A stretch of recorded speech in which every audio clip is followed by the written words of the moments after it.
Wait, I'm a slime? What?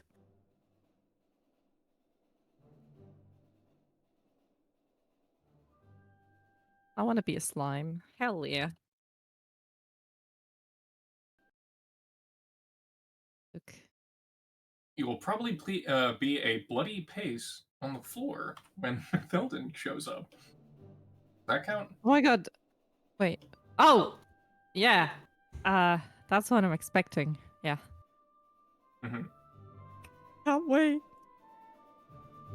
I remember the interaction of like Grimorian saying, "It's like, can we really stop her?" And then just responding, "No, but we can definitely slow her down."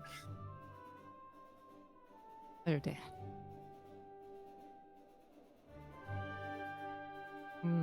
Yeah, I have to That was sort of probably one beat of my you with a best mallet. quotes. Hmm.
Hello, everyone. Welcome to session 78. My God. Chaos has been happening in the background while No. we've been waiting to start. Zara, you want to tell them what we're talking about? Yeah, I'm very angry with Rod today. He's told me a terrible truth about him, and I think that everyone deserves to know. He doesn't listen to story mode on it wasn't Musume. today. It was not today. The time frame doesn't matter, Rod. The I point think is it all the does. same. No, I think it does. you disgust me. You don't pay attention to anything the horse girls have. You don't care about their stories or I their really don't. struggles to overcome their issues. I think it's very inspirational. I think you would be very interested, but instead you just look at Taiki shuttles, giant shuttles, and do nothing. That's not wrong. You just like staring at Oh, Agnes this is fair Tachyon's enough. massive experiments. No, Rod. I like that she overcame her struggles with her own body and learned that through hard work and effort and accepting the emotional part of herself that she can win. And she doesn't have to be a creature in a basement experimenting constantly. Don't question that I grow blue every 5 hours now. That's irrelevant to the story. Listen, if the horse girl tells me to drink the asbestos, I'm asking for a fucking silly straw. It was worth every experiment. It was worth every session of chemotherapy. Don't ask me to show you the Tachyon archives. You will be disgusted. I've seen some of it. No, you haven't. Not mine. Honestly, man, when you play Uma Musume and then you go on Twitter, because of how the algorithm scrapes your fucking data, like the shit I've been seeing, like some of it is like cute, right? It's like, it's Freerin Oh no. doing a piggyback ride on Gold Ship. Like that's the latest one I got, you know? But some of it, I'm not one to call art degenerate. I know the slippery slope that comes with that, but You don't really have much room to talk, Rod. He saw a horse cord. don't I? What do you mean I don't have much room to talk? I know what you do. I know what you are! Well, go ahead. What is it? We all know you're a bit of a freak. Peter. Yeah, I'm such a freak. Bit of a freak. I like muscular women, and women that will kill me. What a freak I am. That is a little bit on the freaky spectrum. Is it though? Yes. Is it? Oh no. Y'all got the wrong fucking. Y'all got the wrong fucking profile pictures. Shit. Interesting. Shit. That's Amazing. You that's should not you should correct. keep that. No, Rod. I give you a challenge, Rod. What is You're it? not supposed to see that. That's a podcast exclusive. You can't see that. You're not allowed to see. Stop tweaking. No, I'm gonna keep. You must play El Condor Pasa story mode. Yes. El Condor Pasa. See, That's an I'll exceptional do story. it for her. I'll do it for her because agree. she's Latina. So Mexican. yeah, Latina. Yes. Thanks. I love big booty Latinas. I love Latina, Sonic. You'll never understand. Shadow, what the fuck are you talking about? You heard me. Hey yo, what the fuck? You don't understand. I must go bang El Condor Pasa. Sonic, you and I are climbing to the top of Arasaka Tower. Shadow, what the fuck just happened to you? What happened to your arm? Come on, Chun. For old time's sake.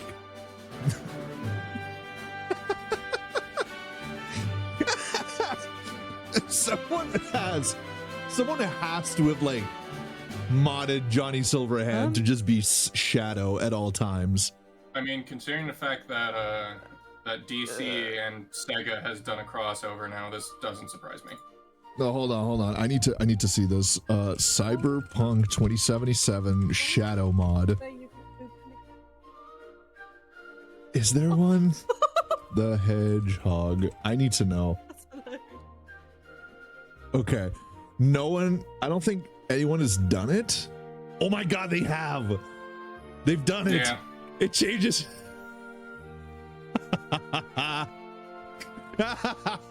Oh, God. Wow. Quinge. Oh man. That's amazing. Anyway. All right, everyone. Welcome back. It's good to have you all. Czar, why are you writing in Japanese in my chat? You know, what is he saying? Chat, what is he saying? I need to know. Komazar has dropped my can of cider, and he said he's gonna open the grenade and approach the fridge, and I was so confused about what he was about to do. Lena, Zara is writing in Japanese in the chat. Can you read it for me? Oh no. Are you going to Google Translate or do I have to read it out to you? Well, Lena can read Japanese. I'm really bad at kanji. I can't do kanji.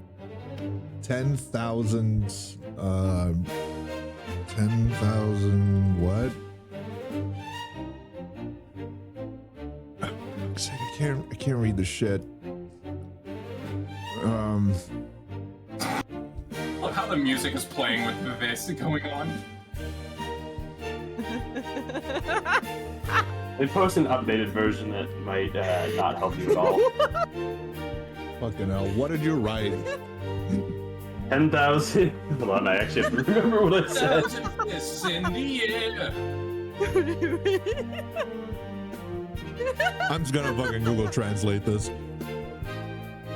Wait, hold on. 10,000 channel points incident. Loss of 10,000 channel points. Kamazar mortgaged his house and drowned in credit card debt for Uma Musume. Uma Musuame. Musuame. Oh my Yeah, god. well, you know, maybe if he hadn't lost 10,000 channel points and remortgaged the house, we wouldn't have this problem. That is true. That is true. Lena, you gotta put some like brakes on him. Dude, that's Chinese, Komazar. You just offended a Japanese person, I think. Is there a Japanese person watching the stream? She says that like I didn't know it was Chinese, even though on Google Oh, Translate okay. it I says thought that he Chinese didn't realize. traditional. I thought he didn't realize. I put it as Japanese and it's still translated. I think, well, it's because Google is racist. Nah. Yeah, if I put it on, Is on Google Chinese, racist or it am doesn't I? work. Yes. If I put it as Chinese, it doesn't translate. It detects That's as hilarious. Japanese. Tanaru pointo no sonshitsu. North Taiwan losing Sonshitsu. their shit right now. Komoza wa ie wo teito ni ire. I just read the Musume no chat tame ni every pointクレジットカード Lost it. の借金に溺れた。Anyway, welcome back, everybody. This is episode 78 of Wyndburgh. I hope you've been having a good time listening to us lose our fucking minds. This is what it's like before I open the Implying you had microphone. minds to begin with. Speak for yourself, motherfucker. Does anybody want to do a recap of last episode? Well, too bad, Dale. You just volunteered. Yes. So I believe last time me and Naria were getting our items appraised. The Filden was going to a library to find out the family tree, where we spent way too much time drawing on a black board with black text. It was awesome. Yeah, it was great. It's an accessibility error, but either way, we found out confirmation that both the Filden and Naria share a family tree Yes. through uncle. if I remember correctly. Oh no, not the Unk. Yeah, so No, the way we're it related. works is that Eronhar Silarius, Naria's uncle, and Ethel's grandpa is the father of Solari, Ethel's mom, which means Nadia is Ethel's second cousin because she's cousins with her mom. Gotcha. Okay. No. And Continue. then me and Cesare had I guess a heart-to-heart, saying that we need to find his daughter, Cassandra. No, Cassandra? Yes. Sorry, I mixed those up because Cassandra is essentially the Iranian version of that. I think that should be it, unless I'm. That should be the important parts, unless I'm missing. Oh yeah, we also got a training exam, which Saltberg will probably do. Hey, Czar, is he missing something? Oh yeah, that's right.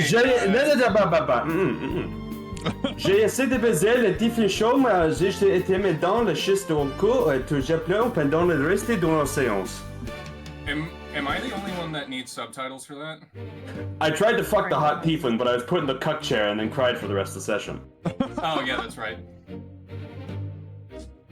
Right. So I'm pretty sure I covered everything important, right, Rod? Yes, you did.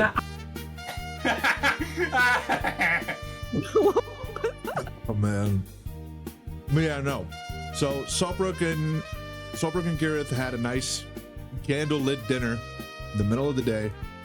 And then they played patty cake later. They didn't actually. That's actually the most important part of that entire interaction. They did not end Damn. up playing patty cake. No sex. Sad. So no head. Eldritch Blast! Eldritch blood. But said I don't like know if you want to- Cyclops. Use skunk shot.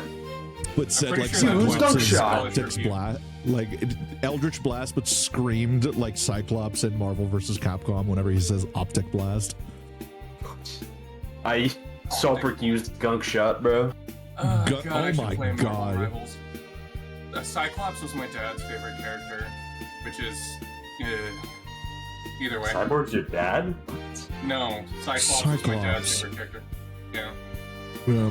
Cyborg's My your dad's dad? favorite my dad's favorite character was Wolverine. Still is. Based. Very based. Yeah. He likes Logan. I don't blame him. Yeah. He's short and Canadian. And he's hairy as fuck. Yes, that too.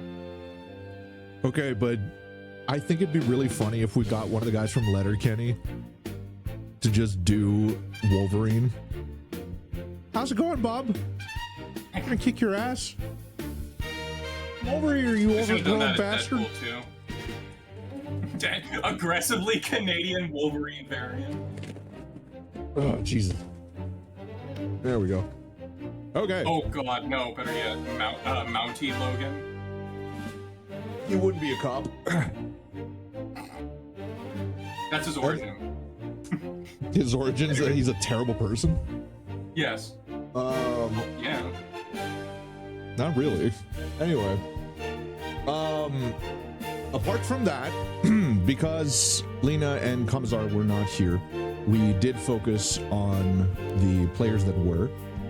Nadia, the default that we went with was being the nerd that she is. She just got lost. She just got lost in that magic shop and spent lost in the hours and sauce. hours. Yeah, oh yeah, Yes. 100%. All them books. Like 100% lost in the sauce. And Archimedes, in the most cute case of mirroring, did the same thing but at the blacksmith. He spent hours in there while Grim was just like sitting in the corner being like, "Can we go now? No, hold on. I want to see how he grips his tongues." All right. I think Soapbrook told me something about that. Not those tongues, you git.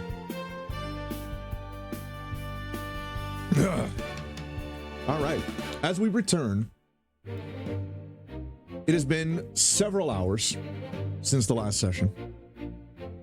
And Saltbrook, your dinner with Kirith is finished. Your lunch with Kirith, It's actually, a disaster. is finished. It didn't end in disaster. It's She a very, disaster. she very gently said, "Listen, man. Like, if I didn't care I'm gonna about Eldritch you, blast myself. if I didn't care about you, sure, I would rock your socks for a bit. But I care about you, and I'm not gonna do that. I don't even have the time to think about any of that stuff. Why is everyone so mean to me? I got other shit I need to do first." Ethel and Exon discovered all of these things regarding the noble houses of Sylvania, and yeah, Nadia. You're going to die now. She, What's up? she. I don't know what you're talking about. I'm innocent. Guys, I think she might be related to Wayland or something. I'm not too sure. Hasn't been made clear. Yeah, honestly, I'm just a terrible writer. And Dale, after you finish your conversation with Cesare, did you leave? Did he leave? It's up for interpretation here. I think I left his office, Yeah. but I'm still in the castle.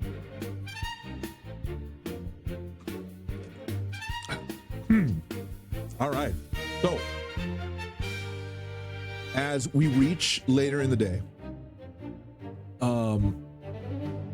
you all, my God, I got something. I got gunk in my throat. That gunk shot was not for nothing. Did a gunk shot come and get you?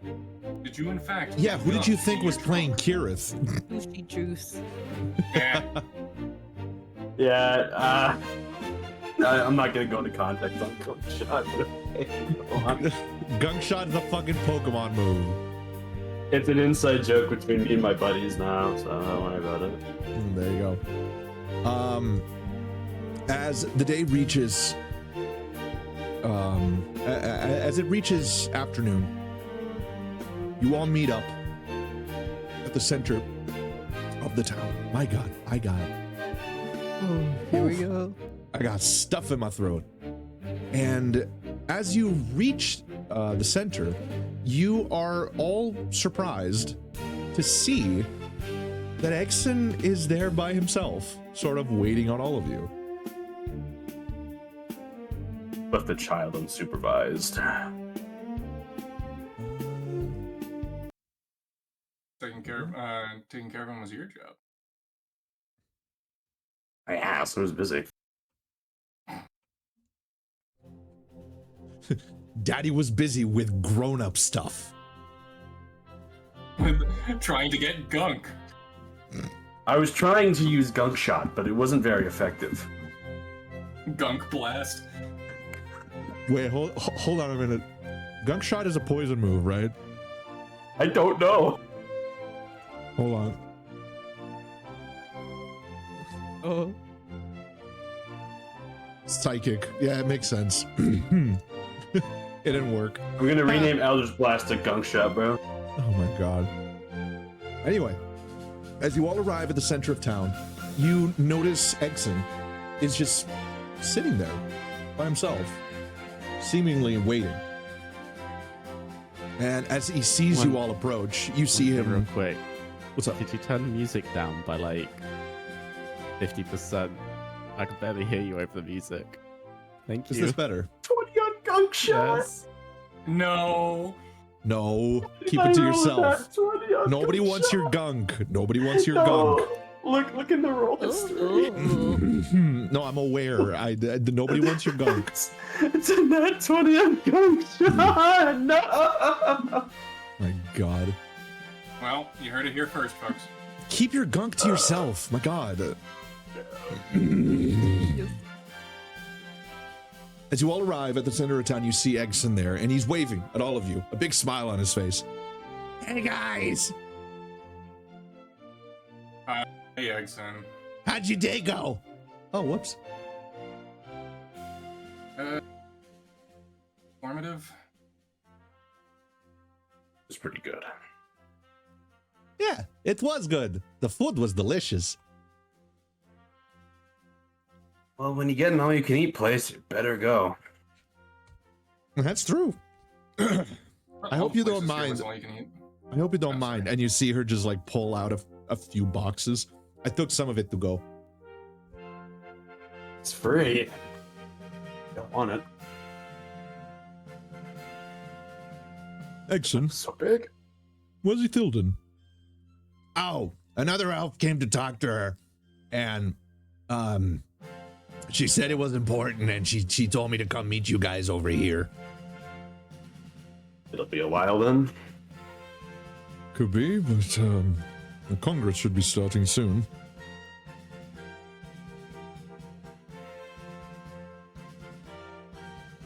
Go without if she doesn't show up, but we'll see how timing goes, I suppose. Nadia, give me a perception check, please. Yes.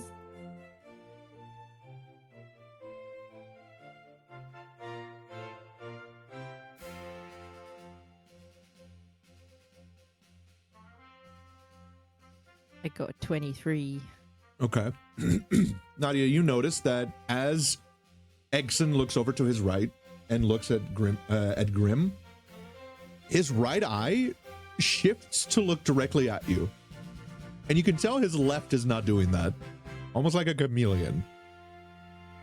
Oh. And then he turns back and then looks at the others, but his right eye is still looking at you. That's concerning. Give me an insight check.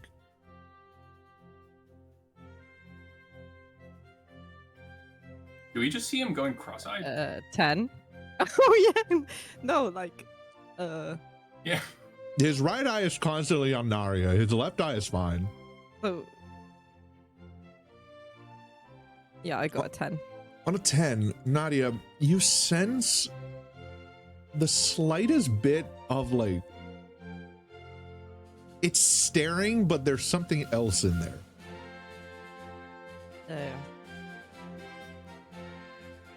It's almost as if he's watching you. Okay.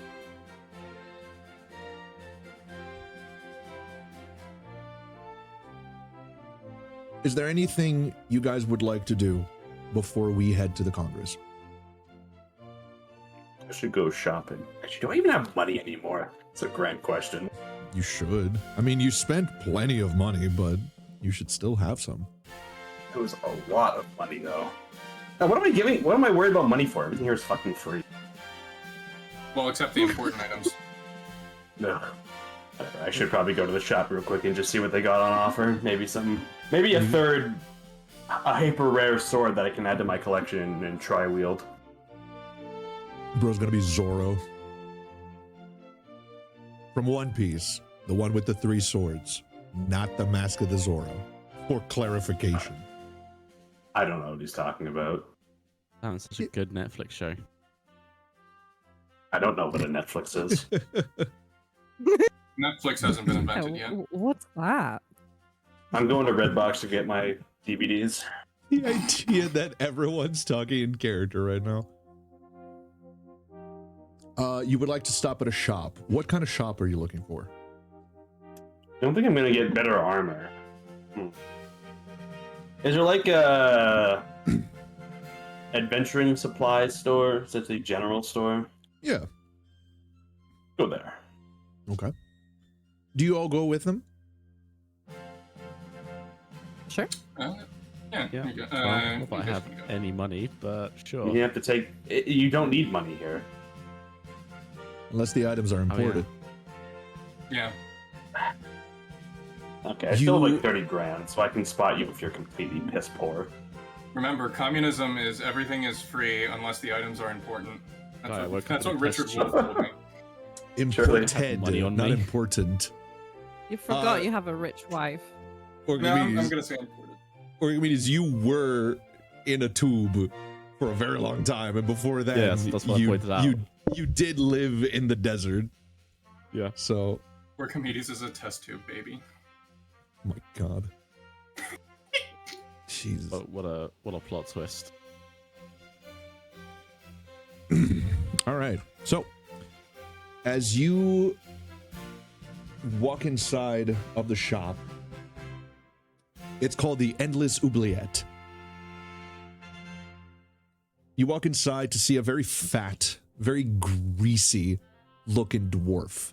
He's got a massive belly, a very long braided beard, black as slate, but his head is completely bald, shiny. And he sits in a corner by a writing desk with these tiny little spectacles at the end of his very, very broad nose.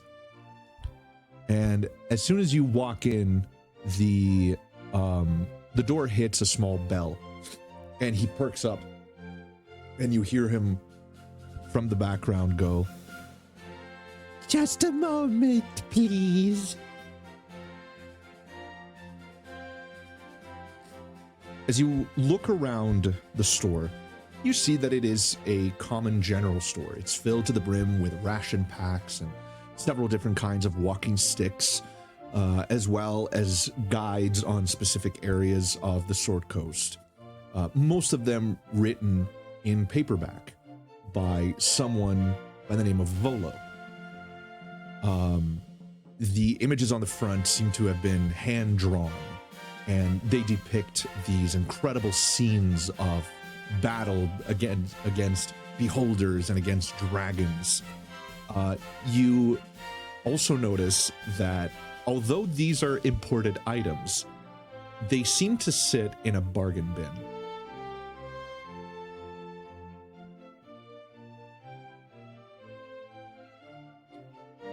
As a heads up, whenever I do silence like this, you are allowed to interject and intercede. Just a heads up to everyone. In fact, you're encouraged to. Thomas, I was asking why he's not Scottish. Well, maybe you can ask that to him yourself. What's a Scottish?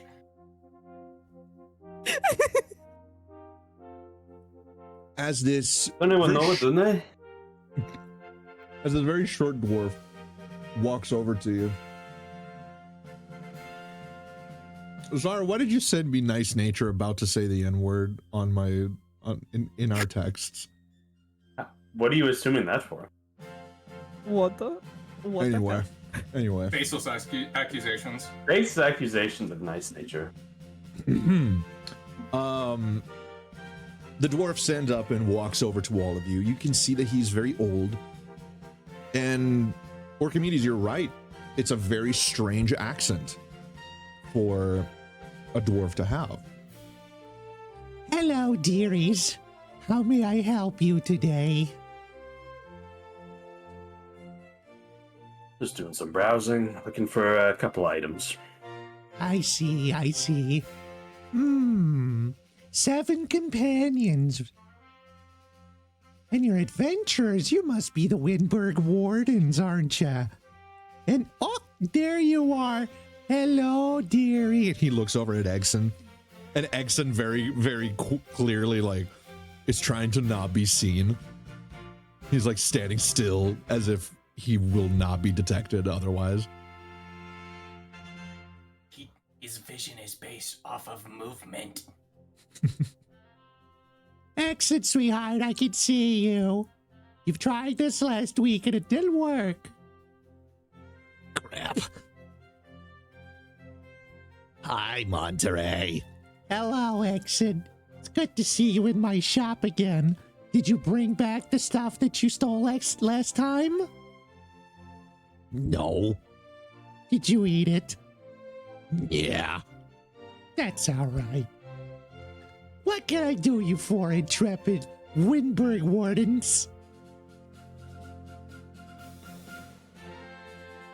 I suppose a brief look around, but Egson, stealing is very wrong, and then I just used telepathy into it. Is like, don't get caught next time. Exon responds and says, "Yeah, I know. That guy's got a schnoz on him that can smell you from a mile away. It's hard to steal stuff from him."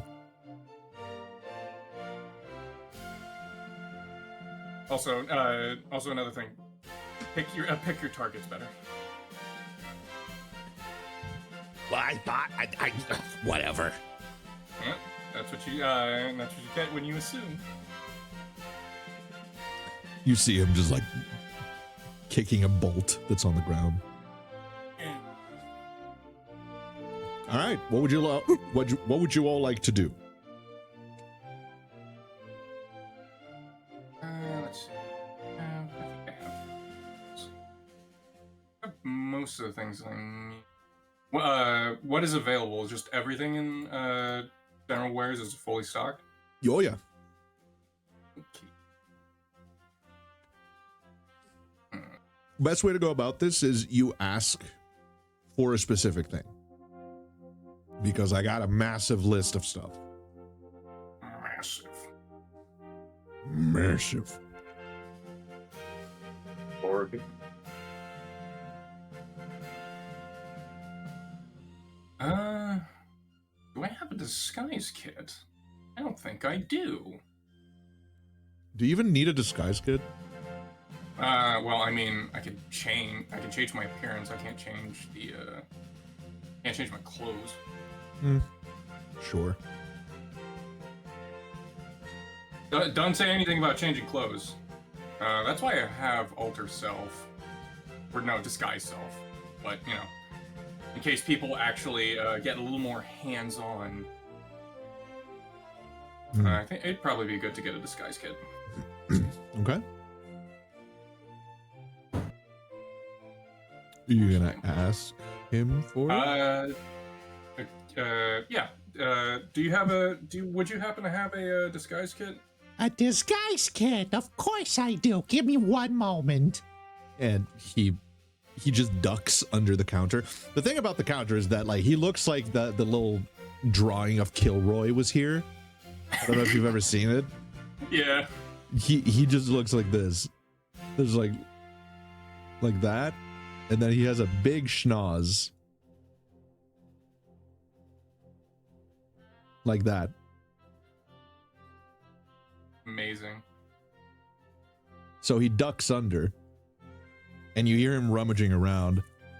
Ah, perfect. Here it is. And he pulls out a pouch of cosmetics, hair dye, and small props. Places it on the counter. Is there anything else I can do you for? That should be it for me. I'm just gonna need you to sign your name right here. All right. I put in one of my fake names.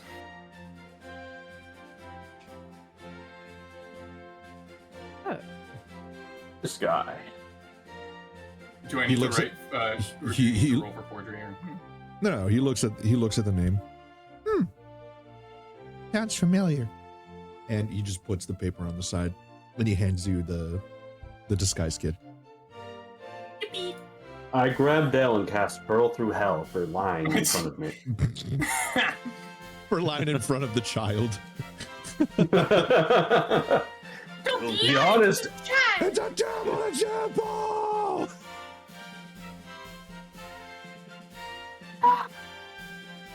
Well, Orchimedes, Nadia, this is a very good chance for the two of you to stock up on stuff that you may not have. Especially since you're both doing pretty low on the stuff you would normally use in your adventuring stuff. Oh. I haven't thought about it. Maybe a new set of clothes, maybe new armor. I mean, your clothes are disgusting. This is my adventuring clothes, yes. You've just been too nice I not to mention it. never. Like, if we're being real here, these are the clothes you were wearing in the tube. You have not changed yet. Oh dear. Okay. You shouldn't reach yourself. Fucking gross, man. It is slick with shadow with Shadowfell goop and gunk. No gunk shot needed. Gunk shot. Comes free with your kidnapping. I washed in the river time. Yeah, with water Yep. Ugh. and no soap. Good enough. You smell like a walking mildew. Wait, didn't we stay somewhere like overnight that had normal way of cleaning? Did y'all Like- ask for your clothes to be cleaned? Oh, Did okay. you get your clothing laundered? That's how it works. Okay. Oh, yeah. that's Did how- you have a bath? Did you visit the trough to get Oh yourself god, I have clean? to ask for everything. Yes. Well, it's a role-playing Oh, yeah. game. What role are you playing? The hobo? No. Yes. I think Archimedes is. Archimedes can be. Yeah, I respect that, but Isn't Archimedes' background literally a nomad? Yeah. Mhm. Yeah, well, tracks. Yeah, problem is he didn't kill an animal and make soap or like tallow in order to clean his clothes. Yeah. Yeah, I will look for probably some new clothing as well as any like strange and unusual materials that I could use for crafting. Okay. So go ahead, ask Monterey, the dwarf general store clerk. Also, Miko, thank you. Sippy time. Hatsune Miko! Yes.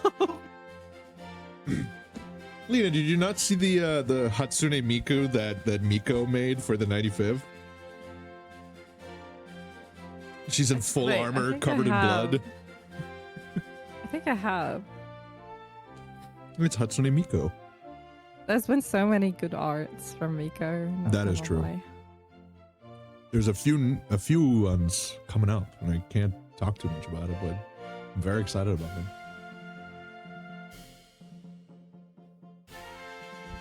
Right, have you got some clothes or crafting materials down there? I do indeed. You do have a very interesting accent, however. Where are you from? Plains of the Standing Stones? Plains, of course. It makes sense. Been a long time since I've seen an orc of your stature. I'm Monterey. What is your name? Archimedes, Demon Scorcher. A demon scorcher, no less. Ah, I'm old, but I'm not even old enough to have stood side by side with a demon scorcher, that is for sure. Sorry, I had something in my throat. Anyway, yes, we do have clothes. And we do have crafting materials. Is there anything that, And he sizes you up and down from behind the counter. I'll make sure to show you our bigger pieces. Now, as for crafting materials, what do you have in mind, Mr. Demon Scorcher? Help. What should I ask for? Well, let's start from what do you want to make? Like, what's the end result you're looking for? Not sure yet. Then I'm not sure how to help you. Hmm.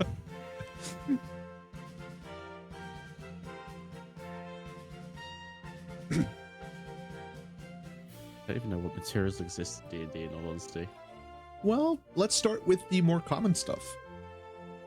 More rare materials like those are definitely something that you can research and look into, both as your character and as a player, because it makes sense for your character to know. Yeah.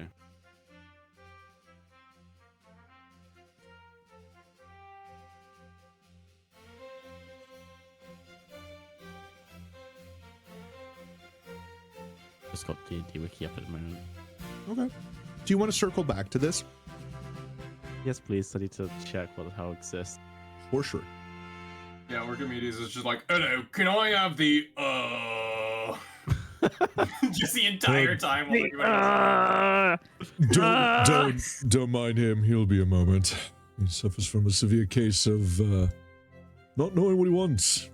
He does this all the time. Archimedes just doing the Windows boot up, boot up noise. Boom. There we go.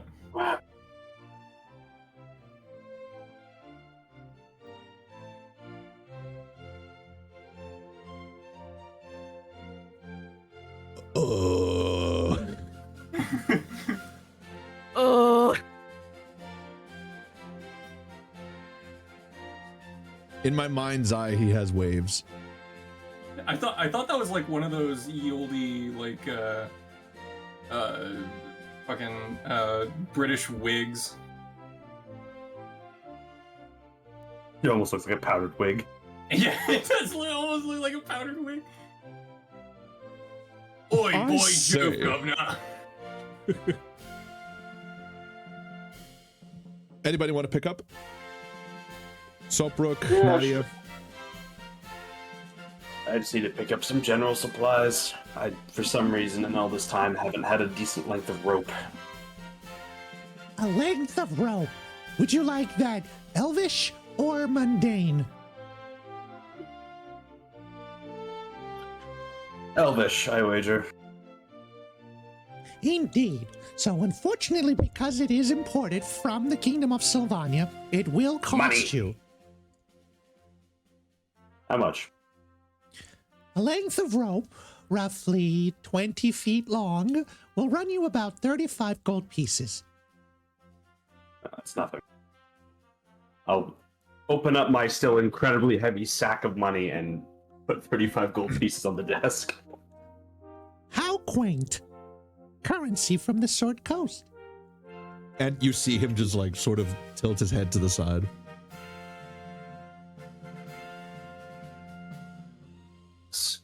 As you may expect, the life of an adventurer isn't one sitting down.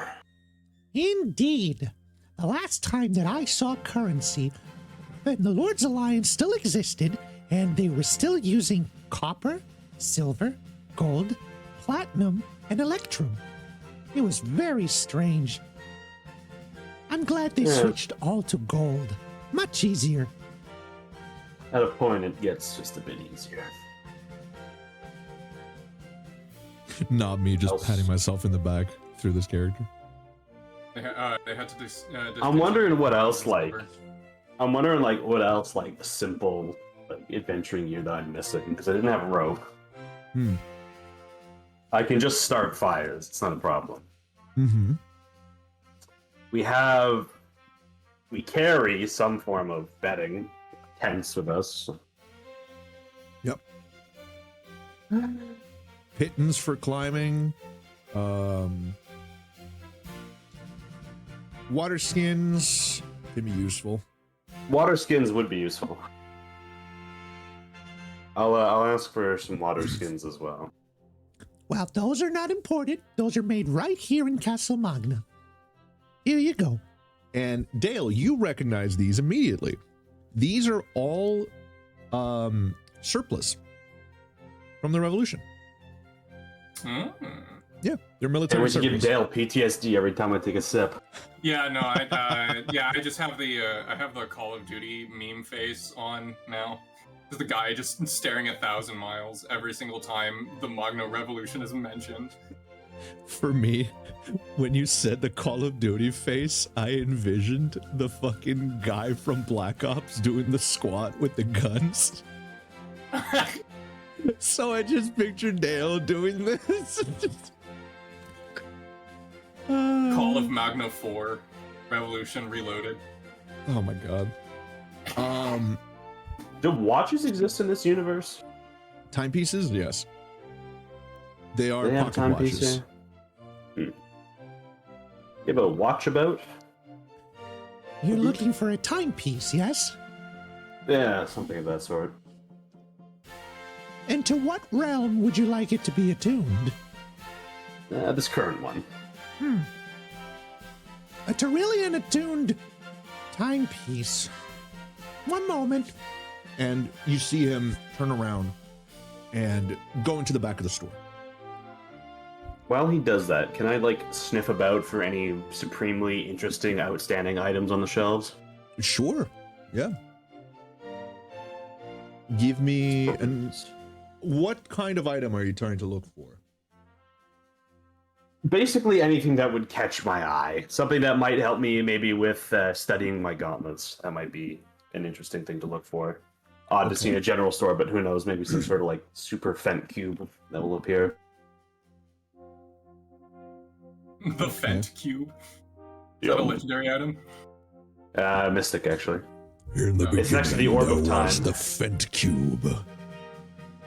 It's next to the Orb of Time. But what about the Time Cube or Temple OS? Nuclear bomb. Legalize them. Fair. I'm looking here. Trying to find something that's gonna help, but Like an Arcana table or something? yeah, give me if it's something like that, I would argue give me an Arcana check. Nah.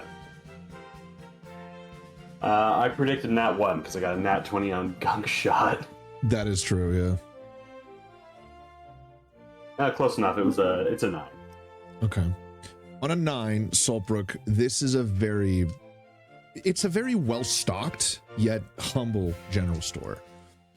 You do find, however, despite the fact that it's not what you're looking for, you do find a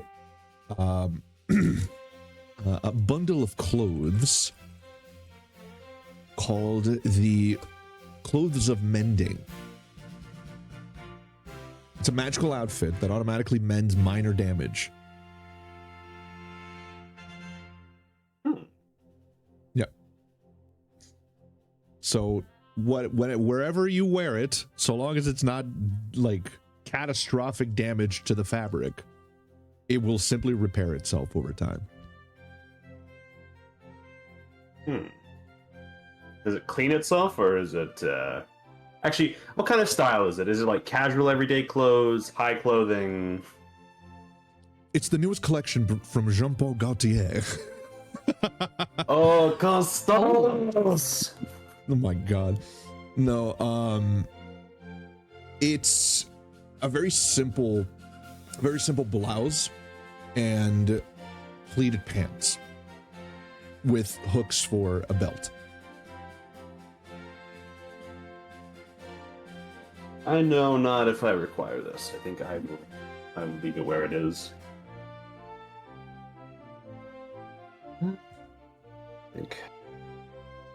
Trying to think what else I might need for like general adventuring things. Water skins are good. We have rations, although I might pick some up here just to stock up. Rope is good. I don't need anything crazy. I can see in the dark for the most part. We can start fires. We have shelter.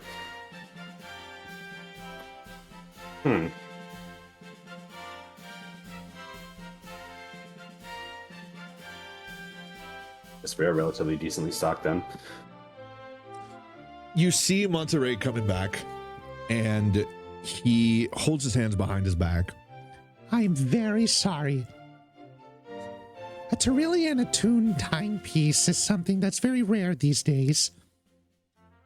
Unfortunately, I do not have one in stock. I do have one, however, attuned to Mount Elysium, and one attuned to the 9 Hells. And he pulls out these 2 timepieces, and they're very clearly designed after the realm that they are attuned to. The Mount Elysium one is made of this beautiful mother of pearl with these angel wings for the hands, whereas the 9 Hells one is made of this obsidian black material, almost iridescent. And the hands themselves are little tiefling horns. Is reattunement possible, or are they permanently set to those times? Nadia and Saltbrook, give me an Arcana check, please. And Orchimedes as well. 19. Okay. Sorry, I completely missed all of that. What am I and why? An Arcana check to know if reattuning a timepiece is possible. I only got 9. I got 26. 26, Nadia. On a 26, you have heard of a technique to deattune a timepiece and then reattune it. However, you know that the design of these timepieces is not by accident. timepieces like these, especially when they are attuned to outworld realms, they have a tendency to change physically based on the realm that they're attuned to. So in order for this to be possible, it would require someone with a great deal of connection with the weave in order to be able to do this. Right. And you also know, one second, and you also know that the reason that this is not, that this seems so complicated despite being for something so simple, is that it's simply not something that a lot of spellcasters focus on. It's almost like there are bigger issues and bigger pursuits than simply reattuning a timepiece.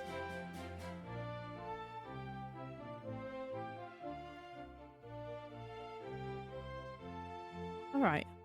Yeah, I would like to share this with the party. Mm-hmm. Like the lady says.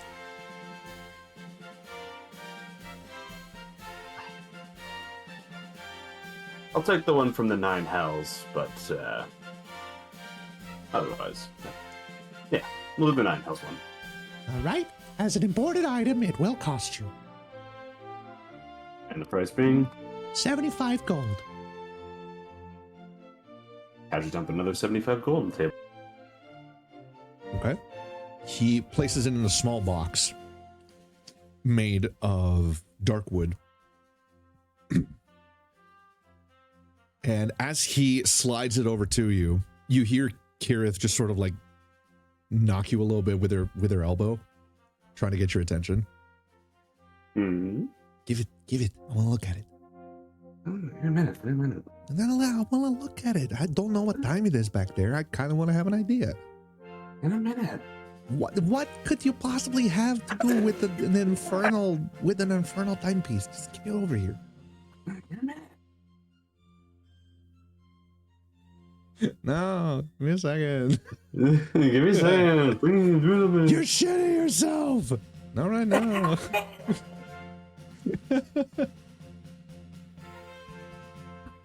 I'll slide it over to Kara just because it's gonna keep happening. There will be no stopping At all. No. She grabs a hold of it and she looks into it. Huh. Wow, 5 in the morning. Good thing jet lag doesn't last long. What do you mean by jet lag? Saltbrook, you're a realm traveler. You know that there are different times of the day depending on the realm. No, that. What the hell is a jet? What the hell's a jet? I don't know, okay? It's just the term. I don't know what language it comes from. Probably like Elvish or something.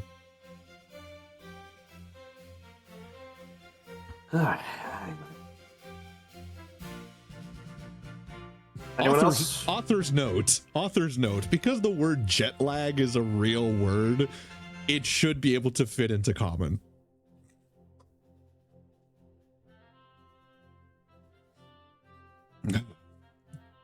All right, Orchimedes. Should we go back to you, or should we go to Nario first? Probably go to Nario first, but I'm having no success, so I'll probably just say cloves and then frog. Okay.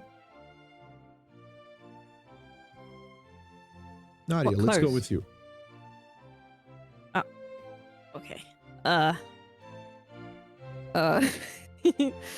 So she kind of tugs at her dirty sleeves to know how worn they are, subtly like hinting that she needs better.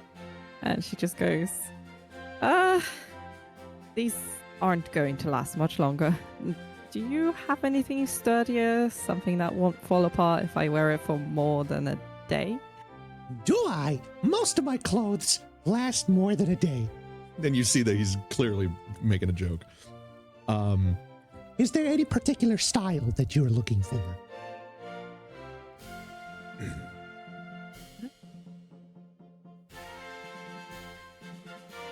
I need clothing that lasts, not just anything. Can you help me find something strong, comfortable? Okay. What, Maybe well, slightly stylish. hmm. Based on the fact that you are not wearing armor in comparison to your fellow companions, I'm going to assume you're either a monk or a spellcaster, correct? Yes, I'm a spellcaster. Hmm. And do you have any affinity with a specific element? Fire. Indeed. Well, one moment. And you see him go into the back, and he pulls out these racks of clothes.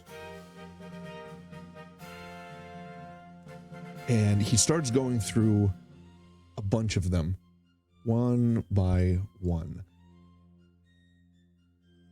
until he reaches, he looks at something inside of the racks, and then he looks back at you, and there's like a shimmer in his eye. Okay. He walks out. He walks back over to the counter, and he holds this beautiful red and orange silk robe. And he very carefully lays it on top of the counter. You see, despite his height, he just holds it all the way up with his arms, and then he just places it on the counter, fully extended.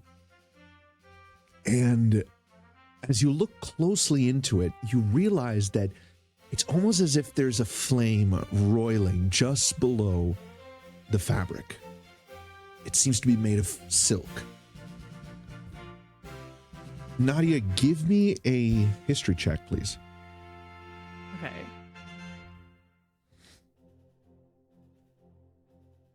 18.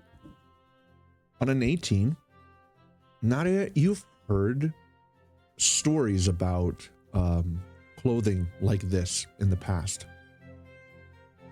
This is a blazing robe.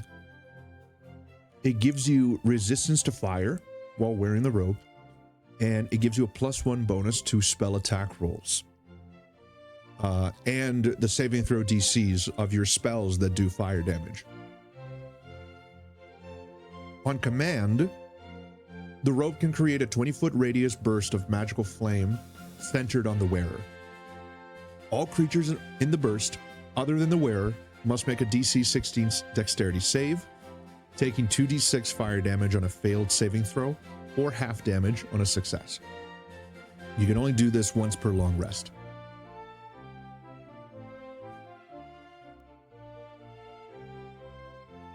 And as he places it on the counter, he looks up at you and he says, If you are a fire spellcaster, a blazing robe will serve you very well. Can't be burned. Maybe by dragon fire, but, you know. How often do you see a dragon these days, huh?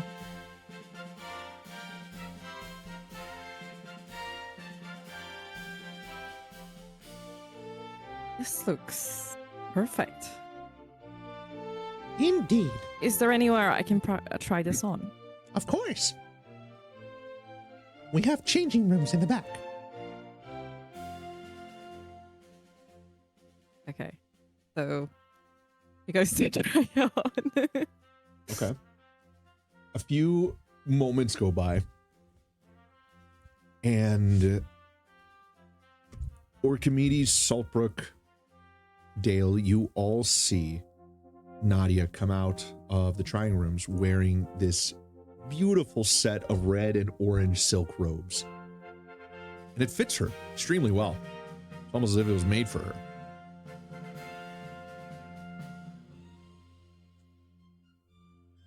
So she's going to be very shy and embarrassed. And she'll just look at them and be like, You look What do you think? incredible! Absolutely gorgeous! Smoldering, in fact. I would eat your hair if I could! Okay, that's the watch Okay. unpack, right? What? Looks like it'd be tasty. Crunch. It's well cooked.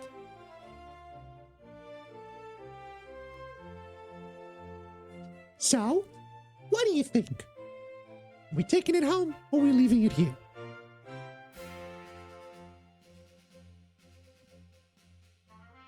You won't, then somebody will. And I just sort of, I motion to Kira. Don't pressure her.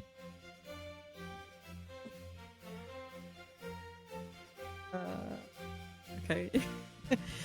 So wait, like, assuming, obviously, because Naria has a noble background, she will obviously have the money to buy this, right? Except you won't. You got 50 gold in your pocket. That's it. Oh, okay. Okay. Well, Are you too poor to afford the item?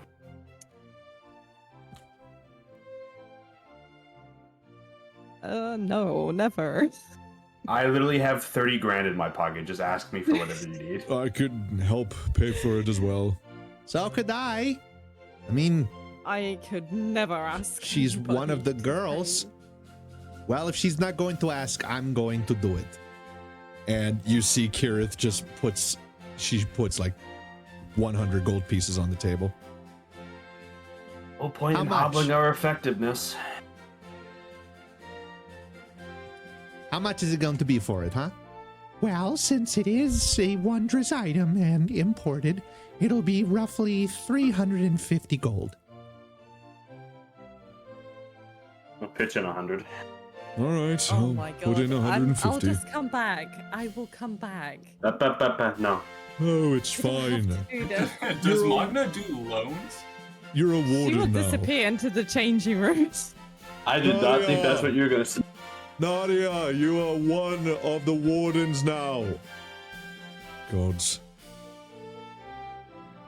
Yes, and I'd rather not be cut down because we weren't wearing the right equipment.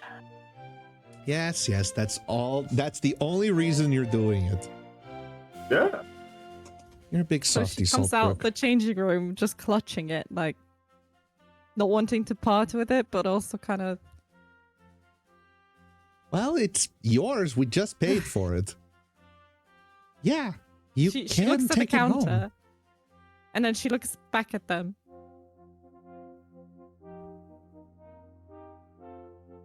And she's just completely like speechless and just red, completely red.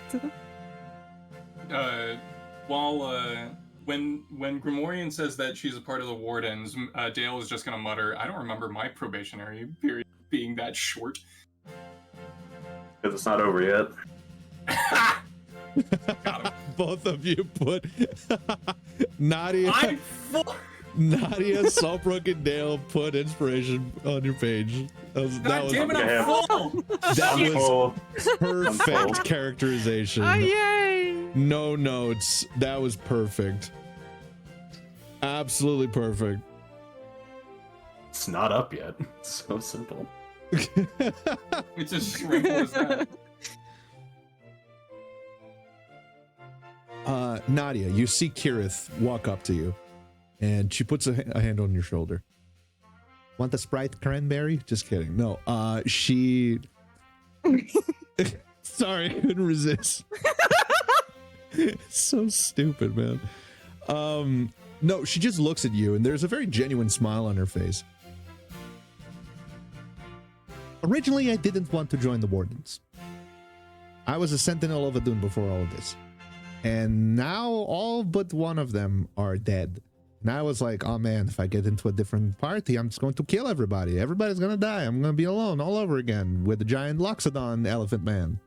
And you see that she just sort of like stares into the middle distance while she's saying this. And she snaps out of it. But, I did. And everything's fine. See, here's the thing. Last time, a bunch of my friends died. This time, right after I joined, Grimorian came back to life. Isn't that crazy? It changed from 5 deaths to technically 4 in my presence because, you know, -1. And I was trying to resurrect another one, and now he's turned into this terrifying nemesis tracker, weird revenant spirit man. So I would argue that's actually -2. So 3 deaths. None of which come from here in this part. I don't think I'm doing a good job of convincing you that this is a good idea. Saltbrook, please help me. Huh? She just looks over at you. She's like, please tell her it's a good idea to join the Wardens. It's a grand idea. I don't think Ithilden approves of this. Ithilden's not here right now. Also, there's more than just Ithilden in the party. Yeah, certain someone can't pick up the sending stone right now, so you know. Speaking of which, where is she? Excellent. Who did she leave with? Oh, it was Mrs. Arya. Zarya. Oh, the black-haired elf that we met in Albar before coming to Magna. Yeah, that's the one. All right. Well, they're friends, so everything should be all right. Alchemedes, anything you want us to get for you? Yeah, probably need some new heavy armor. All right. What kind of armor are you looking for? Heavy? Right, Orc. Forgot Heavy about that. in armor. Maybe a bit spiky. You have anything like that? Spiky heavy armor. Well, I do have some breastplates here. And you see him going through these very sleek, very like not lavishly designed, but they're very like streamlined armor. They're definitely not spiky at all. Mm-hmm. I've got +1 plate, +2 plate. That one's important and expensive. Half plate. I don't have anything mithril or adamantine, but it shouldn't be too hard to find around these parts, especially if you go to a specialized armory or a blacksmith.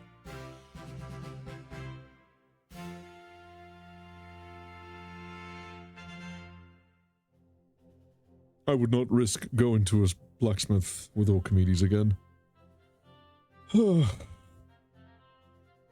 My people barely sleep, and I feel like I need 10 hours of it. Oh, come on. You enjoyed the afternoon. I enjoyed not having to do anything or fight for my life. Sure. I could have done without the entire lecture that you seemed to give the blacksmith on the correct way to hold a hammer. He was doing it wrong. He was doing it the way that he does it. Wrong. Alright. You're hopeless. I didn't know we had a metalworking elitist. Apparently we do. Alright, so what was the armor options? There are half plate, breastplate, and just straight up plate armor. Because currently I've got chainmail. How does that normally compare? Chainmail, if I'm not mistaken, is medium armor. Mhm. So the different types of armor have different ACs, right?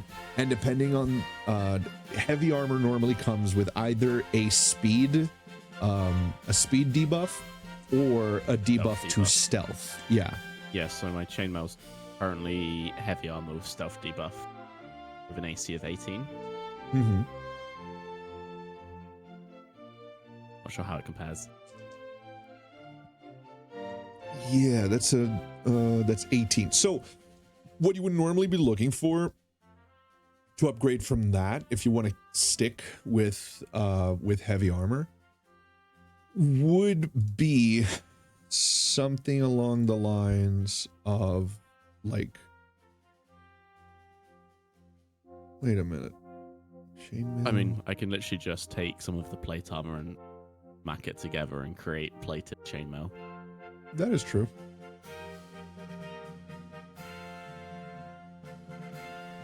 which I might do.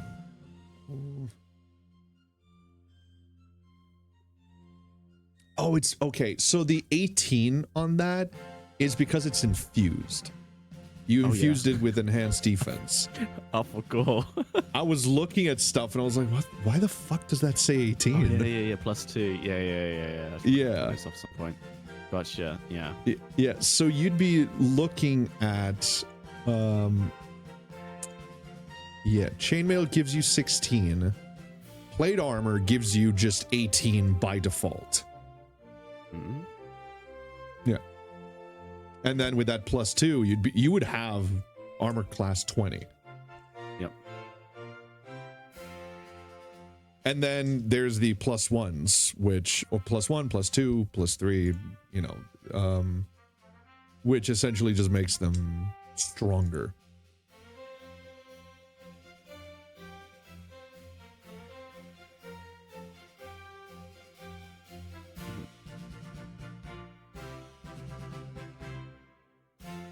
And which one was the imported armor? I don't go for the most expensive thing. Anything with a +1 and above is going to be imported. Boo. Yeah. I still have money if you're too poor to afford it. I So have do no I. money.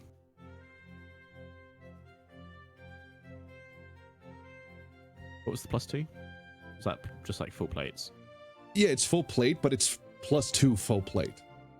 Full plate by itself gives you 18, and then a +2 gives you 20.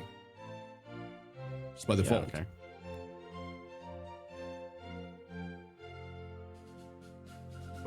Yeah, the full plates. Right? And the full plate, would you like that imported or local? Probably the imported one. Yeah, go ahead, take the imported one. Keeping other party members alive is how we stay alive. So. Sure. And do you want the +1 or +2? +2. Okay. All right, so +2 will run you roughly 750.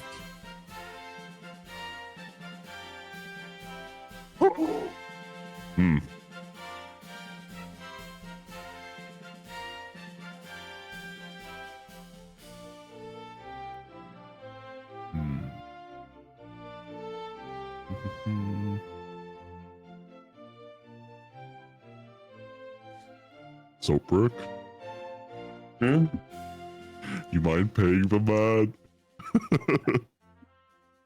Yeah, what is it again? How much? 750. Nah, that's chimp. That's still chump change.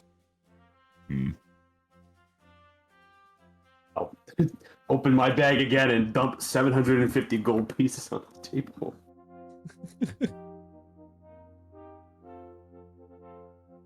Do you also have some chardolin? Some what? Chardolin.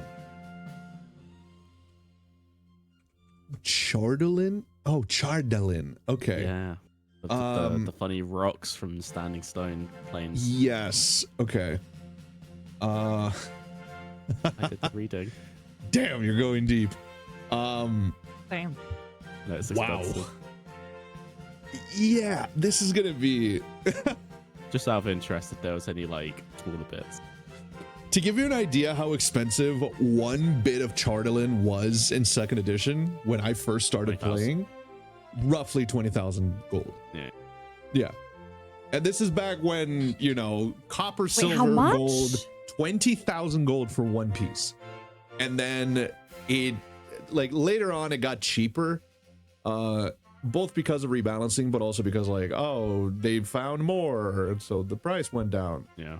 It actually natively comes from the Standing Stones, Wait, which is ironic. wasn't Archimedes basically surrounded by them in his Oh, yeah. childhood? Yeah. He was very rich. Boy's about to flip the table when he finds out how much the minerals from home is. So, is he asking about them maybe because he feels sentimental and he wants to hold one? Or Also because chardolin has actual spell reflecting capabilities. Yep. Yeah. Hey, Si, you remember that shield you've got? Yeah. I had an idea. What's your idea? Imbuing the Godsteel barrier with fucking Chardalin is so fucking insane that like there's a part of me that just got a little scared. What is this going to do now? Okay, Trust so me, bro. Chardalin essentially here. I'll read it to you. A single Chardalin could absorb one spell, which was released when the stone was crushed or destroyed. This was a natural ability of the substance that did not require any magical preparation or treatment beforehand. The spell stayed encased in the Chardalin indefinitely. It could be released seconds or centuries later. Usually the spell was cast with the Chardalin as the target, and it was absorbed without fail. But an empty Chardalin had a slightly better than even chance to absorb a spell that did not target it directly, as long as it was in the spell's area of effect.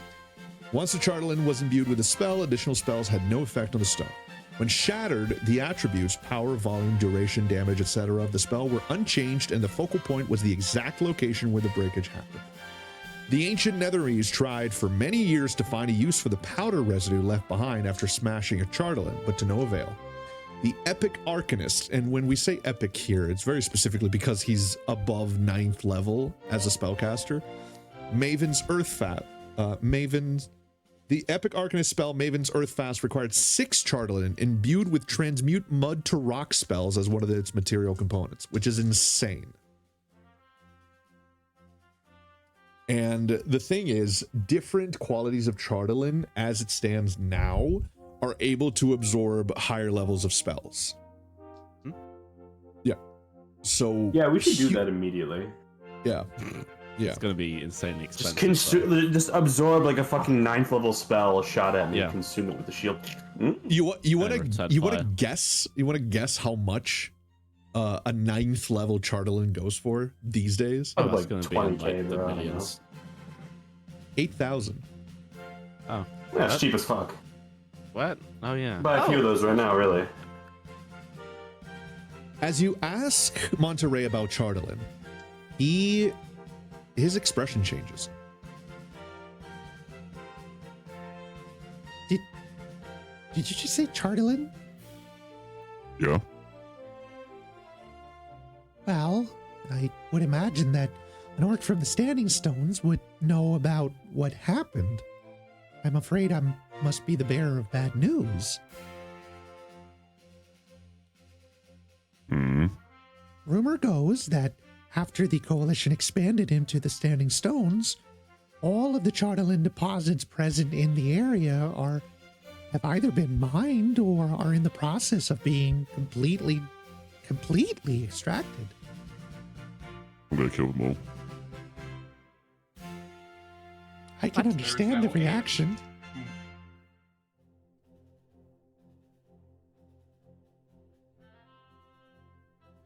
Coalition So- moratorium on Chardalin.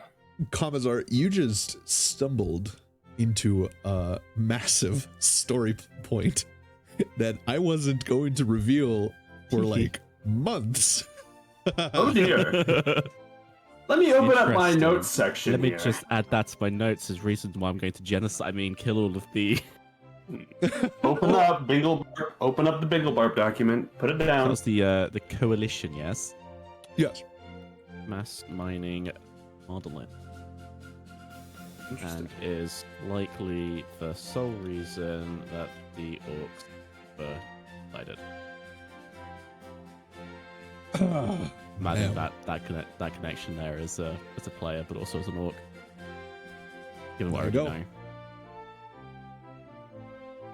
Don't forget to add it to the collective note document. Yeah, I keep forgetting access. Yes, Yeah, I will. Chardalin is insane if used correctly. Mhm. There was this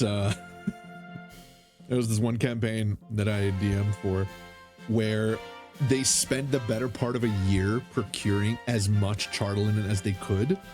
Everywhere they went, they like set some money aside from every quest to buy Chardalin. And then they fought Vecna. And when they fought Vecna, they gated him to a different location, and the location was this cube that they prepared with pressure plates meant to crack open thousands of charlatans at once. All of them imbued with 9th level fireballs. Oh dear. Beautiful. Oh, that's very funny. Yes.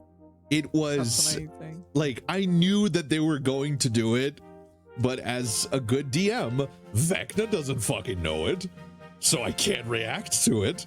At least not with Vecna. Oh man, they one-shotted him. Vecna, just like that. Shot there. No shot there. They one-shotted him, and I know that this sounds like a hyperbole. They pissed on his corpse.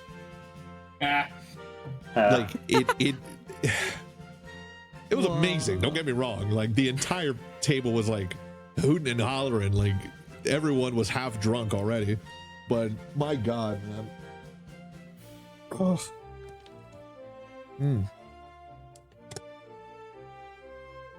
He continues.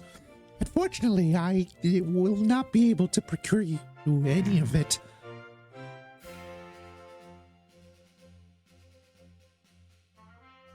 Is there anything else you were looking for? Leatherworking tools. Leatherworking tools, of course. And he very quickly just pulls out a basket from underneath the counter, puts it on top.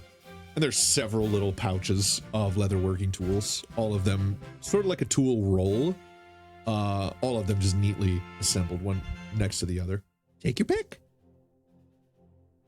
Are there any differences between any of them, Rod, or is it all just the same quality? They're all essentially the same. It's clear that some of them are military surplus.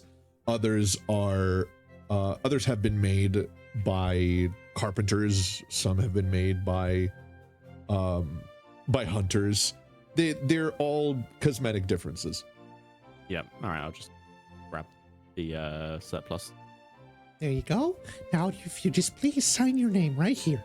And he gives you a ledger. And he points to an empty space near the bottom right. Please tell me that the quill is comically small for my hand. Oh yeah. Oh yeah. This is a dwarf's quill. It's like holding a fucking toothpick. So he's gonna like hold it with 2 fingers and really carefully try and write some sort of his name there.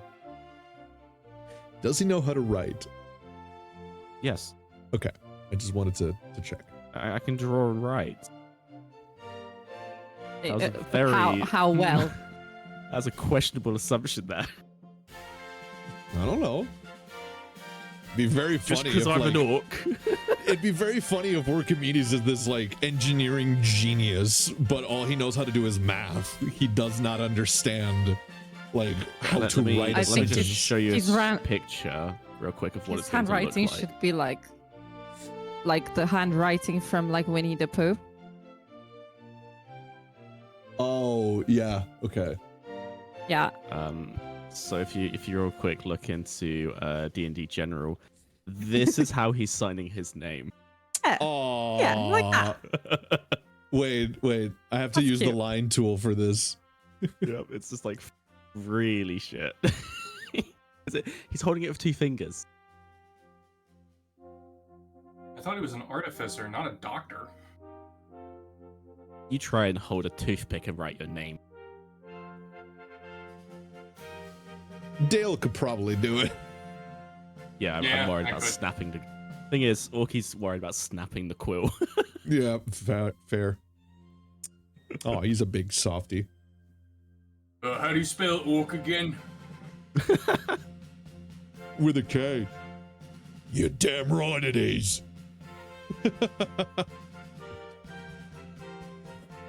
All right. Is there anything else I could interest you in? Yeah. Oh yeah, no, go ahead.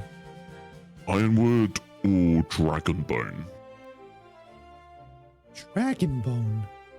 Hmm. I know of a hermit in Sylvania near the Moonwood, in the western reaches of the Sylvanian forest, to the north, the ancestral area, not the recently demilitarized zone, who specializes in dragonbone. Unfortunately, I cannot recommend you anyone here in Magna. As for What's their name? Ironwood, you will know them when you see them. You won't need a name. They don't go by one. Fair enough. They do have a title. They go as the Dragon Keeper.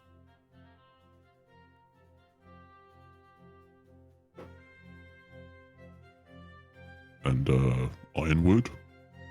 Ironwood, yes, of course. One moment.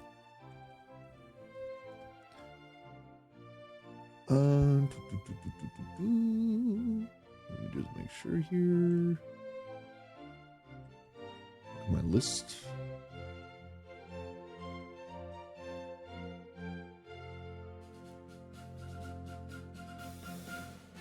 In case you're wondering, Rod, I'm looking for materials to basically build a new hand axe because the one I've currently got is just garbage, wood, and iron, That's fair. which would probably shatter the first time I whack something hard.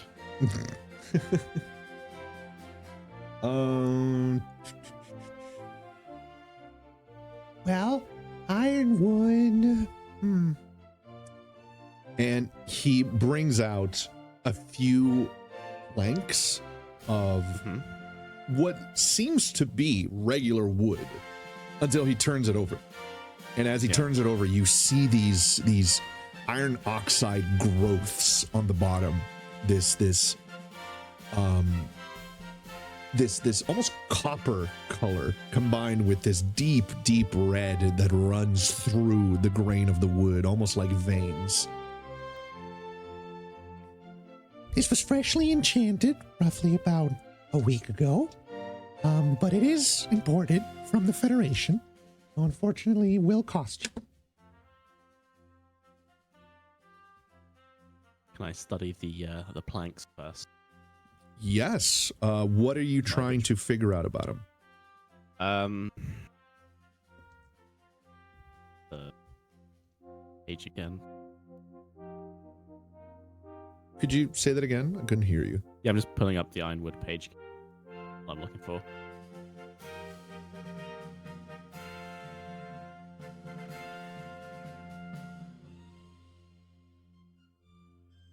So I'm gonna be looking for a piece that's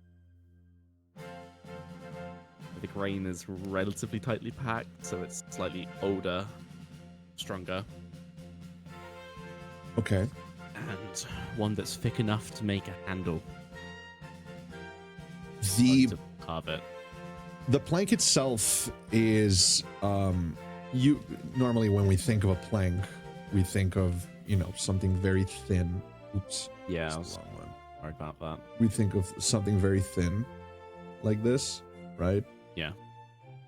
Like longer than it is thicker. But this is almost like an ingot. Like it's more of like Okay. a block. It's longer than it is thicker, yes, but it's not thin by any measure. Mm.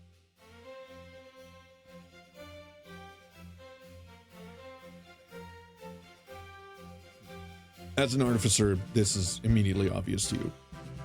Yeah. I'd probably need one that's slightly longer for a handle than a block. Slightly longer.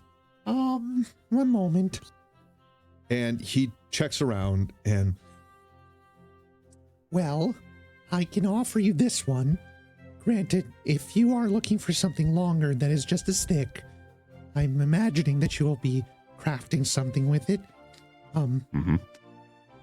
Not a walking stick. You don't seem like the sort of man that uses a walking stick. But Max. an axe. It is ironic in my mind that axes have wooden handles. Yep.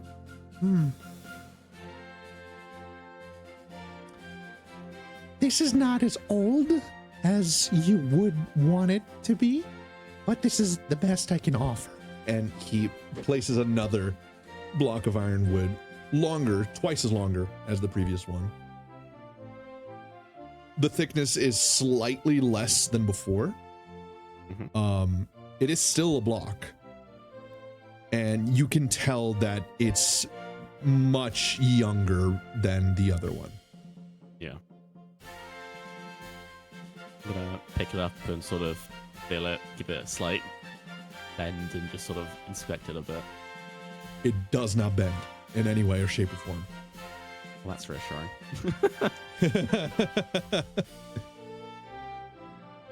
I can just imagine him like grumbling under his breath, like, that's reassuring. Yep, this will do. Archimedes, give me a perception check. Ooh, okay.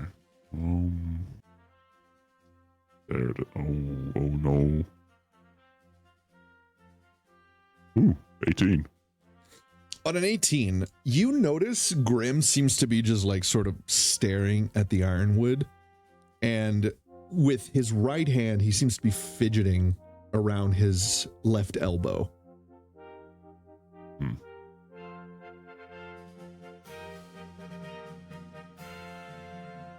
I sort of look at him as with a slight look of like, you good, bro? His eyes move from the ironwood back to you, and he's like, oh, I'm sorry. I didn't mean to stare. Sorry. It's just very similar to Darkwood. And it's, it's almost like looking at one of my limbs.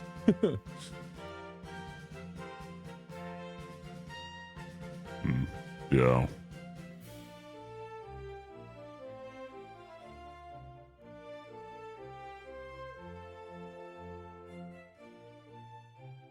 Monterey looks up, and he definitely heard that.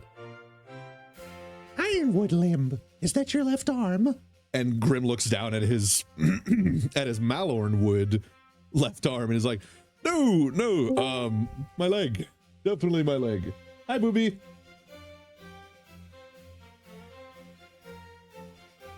I don't think she's watching the stream. Hi, booby. Hi. Welcome. Hello. How are you feeling? What does he say? Wog. Come on, Kavazar, give us a good wow. That's it. There you go. Fuck yeah, Jesus, dude. don't make me jump. Put an inspiration on your page for that one. He's that came from being the very soul. Yeah. He was very careful not to make sure that it didn't pick up on Lena's mic. That is true. I'll give you points Kill. for that. Kill. Grim looks down at his left arm and he's like, no, my leg. I actually lost a leg in battle. Ah, I see. I understand. Well, is there anything else I can do for you? What metals have you got? Like dark steel? Maybe some Well, adamantine? Definitely not adamantine. That would be very expensive to get. Adamantine seems to be in high demand these days. Federation's been buying a lot of it. Yeah. Armored vehicles. Armored airships, mainly.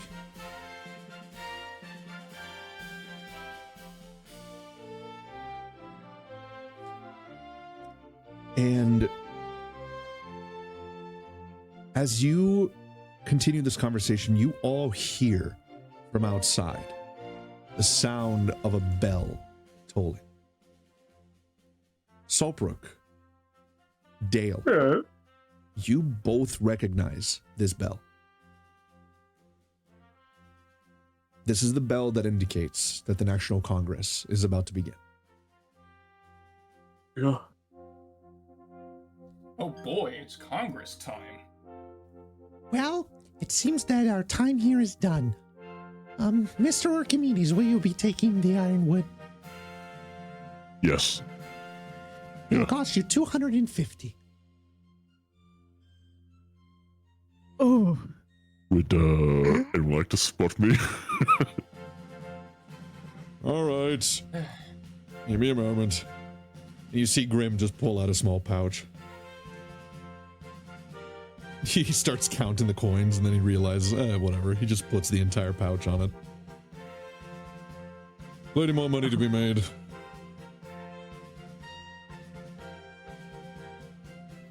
Thank you very much, Wyndburgh Wardens. I wish you the best of luck in the Congress. Don't hesitate to stop by again. It's been my pleasure to serve you. Thanks. Thank you. Thank you very much. And as you all come outside, you notice someone walking up to you. Actually, walking down the street. Ethel. Is it me? Yeah. As you pass through these gates right here, Hello. you see the wardens walking out from inside a general store. And among them is Nadia. No, I'm not. You see that she's not wearing the clothes that she was earlier. She's wearing a new set of robes, red and orange, and it almost looks like the silk of this fabric has this undercurrent of fire that burns underneath it.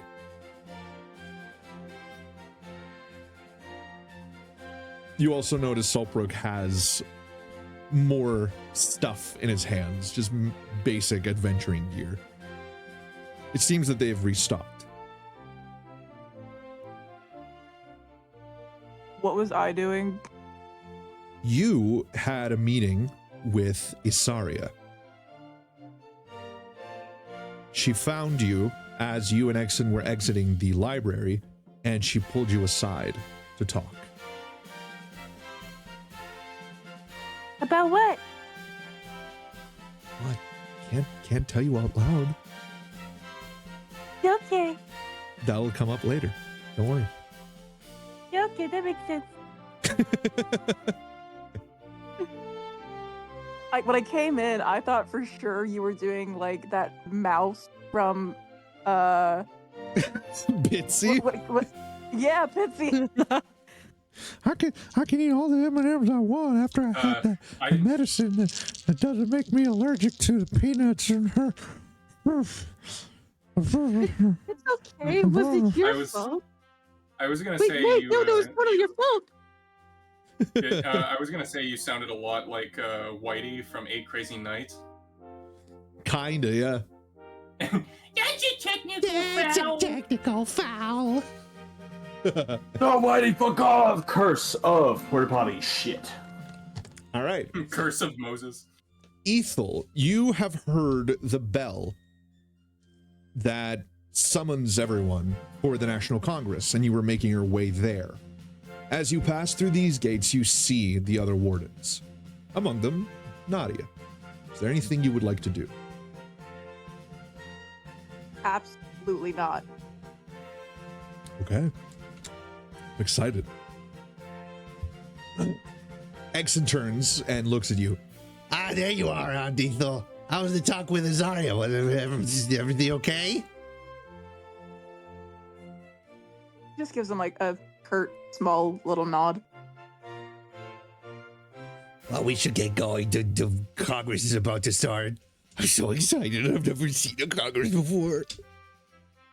Okay, let's Sitting in the reel that back. in. Has Cesare never taken you to a National Assembly? You guys were gone for like a week. There were no other Congresses in the meantime. Did Cesare never take you to a doctor? He did? Why? I don't know. The puking thing is getting concerning. I didn't puke. Not now, anyway. Mm-hmm. I swear. Look. And he points at his scarf and he like turns it inside out to show that there's no puke in it. See? No puke. No puke. No puke. What? Don't mock me.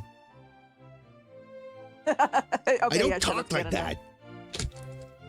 Don't talk like that. Stop it. All right. Come on.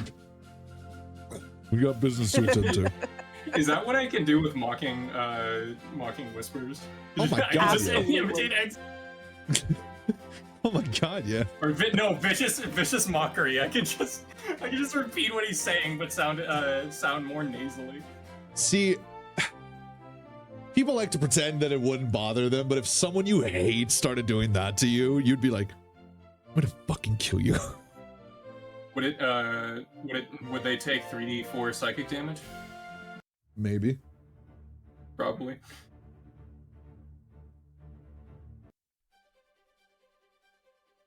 Nope. Just trying to pick the right one here. All right. As you all walk together down the streets of Magna, you see hundreds of citizens walking together towards the National Congress. It's this beautiful building that clearly used to be something else in the past. Archimedes, Nadia, it almost looks like a temple of some kind. And as you walk inside, you see several rows of wooden benches. And on the other side of the room, towards the center, you see this almost like a fountain with this golden aura illuminating the center. And sitting at the far edge of the room in these stone chairs are six people. Starting from the left, you see a dwarf, a human woman, a black cat, a red kobold, a blue tiefling, and a very tall and imposing Loxodon, an elephant man. And as you walk in, you also notice these strange, unnerving guardians that seem to wear this specialized armor and wield these tall tower shields and powerful weapons. These used to be people and are no longer. As you walk inside, the entire crowd gathered turns to look at you. There is an expectation in their eyes. There's dread, but there's also hope as they worry about what news you bring. My friends, here we begin the National Congress of Magna, the conclusion of the quest for Hellgate Dell. Is there anything you would like to do before we begin? Let's take a tinkle break. I gotta piss. Sounds good to me. I would like to detonate all the pipe bombs in every single bench. Now look underneath your seats for a special prize. You get a pipe bomb. You get a pipe bomb. Oh, here it comes.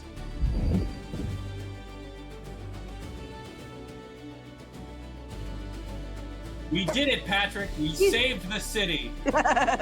No, Jesus Christ. not the dog. Get out of there. Why did it just fucking sound like a dude screaming? Oh, I hate that.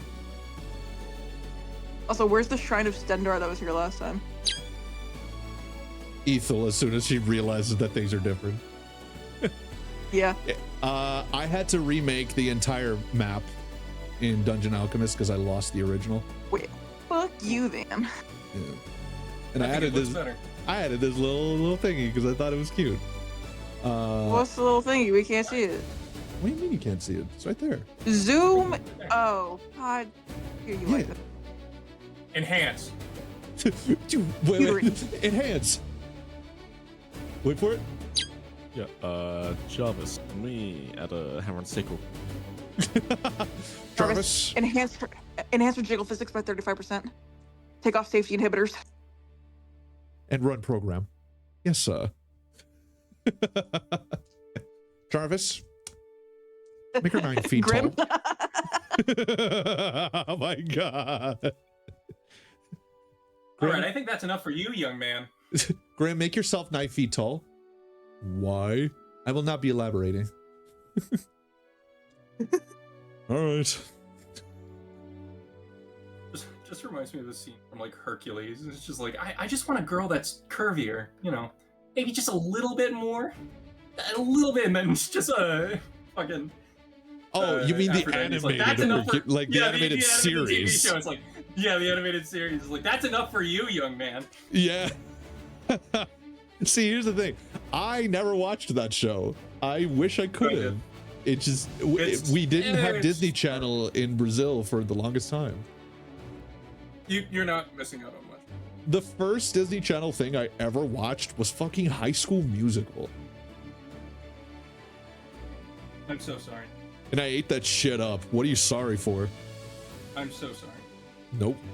That shit was awesome. All right, take a break, everybody. Also, Cool Cat, thank you for being here. I appreciate you, man. It's been a while.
Lingungu, what lingungu. Welcome back, everybody. Weeks ago, that because it was racist. Well, it is, but It's not what I do it. This song was promised to me 3,000 years ago. Yeah, I get away with it because,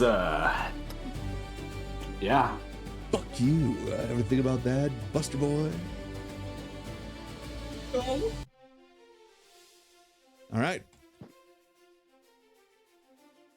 As you begin to make your way down the center right here, some people, some of the citizens offered their incentive, their support.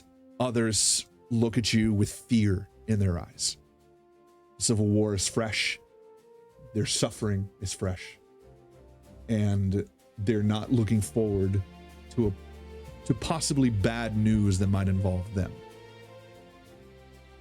I know they all look like giants. They're not. This is bad news. There. We cannot be beats. We can finally be bees. This is good news. As you reach the end towards the main lectern, Ethel, you see to your right is Aria, your former companion in the Sylvanian army. Nadia, you look to the side and see a moon elf. Moon elf? She's a fey elf. Never mind. You see a fey elf. You can tell the fey elf based on the shape of the ears. See how beefy they are? Yeah. Compared to y'all's. Yeah. That's essentially the way that I discern the sub races of elves. High elves like you, Nadia, have very sharp ears, like very pointed and upwards. Wood elves like Ethel, they're less sharp and they're more diagonal to the side. Fey elves have big, thick ears like those. Moon elves have them in the shape of like a downward crescent. I don't use skin colors to differ subraces like that. I don't like that. So, Nadia, as you look to your right, you see a fey elf just standing there, wearing what seems to be refurbished Sylvanian soldier armor. It's been clearly changed. It's more rough. It's more something a survivalist would wear. And you see both Ethel and Azaria trade looks of acknowledgement. And to the left, you all see Cesare waiting for you as well. As you're about to cross into this threshold, you see Cesare walk up to all of you, sort of as like there's a faux pas being committed here. I am sorry, my friends, but only those that were sent by Magna will be heard during this Congress. Nadia, Archimedes, Exon, I am sorry, but you do not have Jesus, just Scarlett Jones, Cesare having a stonk. You will not be heard or be given the floor, unfortunately.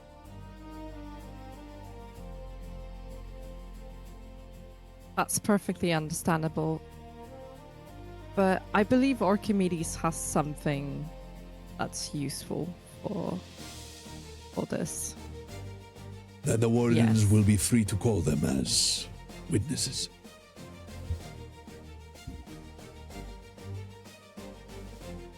He forgot about it. Then never mind. And he stands over to the Forgot about side. the coin.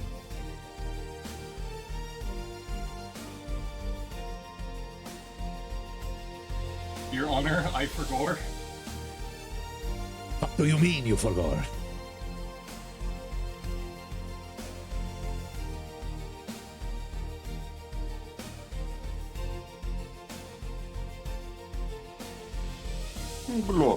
Brutto drill. All right. as you all stand up to the lectern.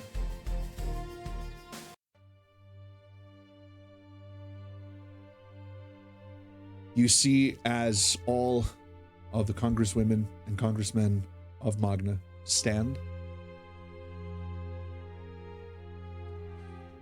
And among them, you see Arthur Ford, the blue tiefling, step up. CEO of Ford Motor Company. Indeed. Brothers and sisters, comrades, my friends. About a week ago, we sent these brave adventurers up north to Hellgate Dale. Their purpose was to prevent more bloodshed, to stop this war before it even began. Now, unfortunately, it has reached our ears, and much of you have already heard, that the Federation has already declared war on the Coalition. Now, we do believe that this can be undone, and any fight can be prevented. And we do hope that what the Wardens have brought forth for us today will give our country the chance to stop this madness before it goes any further. Wardens, it's good to have you all in our country once again. And we thank you for carrying out the will of Magna the correct way and standing for our ideals while you were out there. Now, I do see you brought 2 new companions with you. Something to be said about the proficiency of heroes and adventurers to make friends in the most unlikely of places. Now, I'm sure Mr. Cesare has already explained to you all that because they were not part of the official envoy and entourage, they will not be given the chance to speak freely. However, if they have something of note to be brought forth, they will be allowed to speak. If any of you would like to begin, we welcome your words.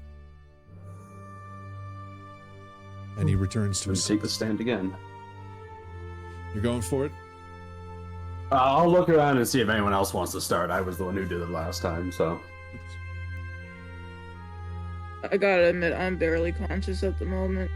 You're good. Oh, good. It's okay. All right, I will take the stand then.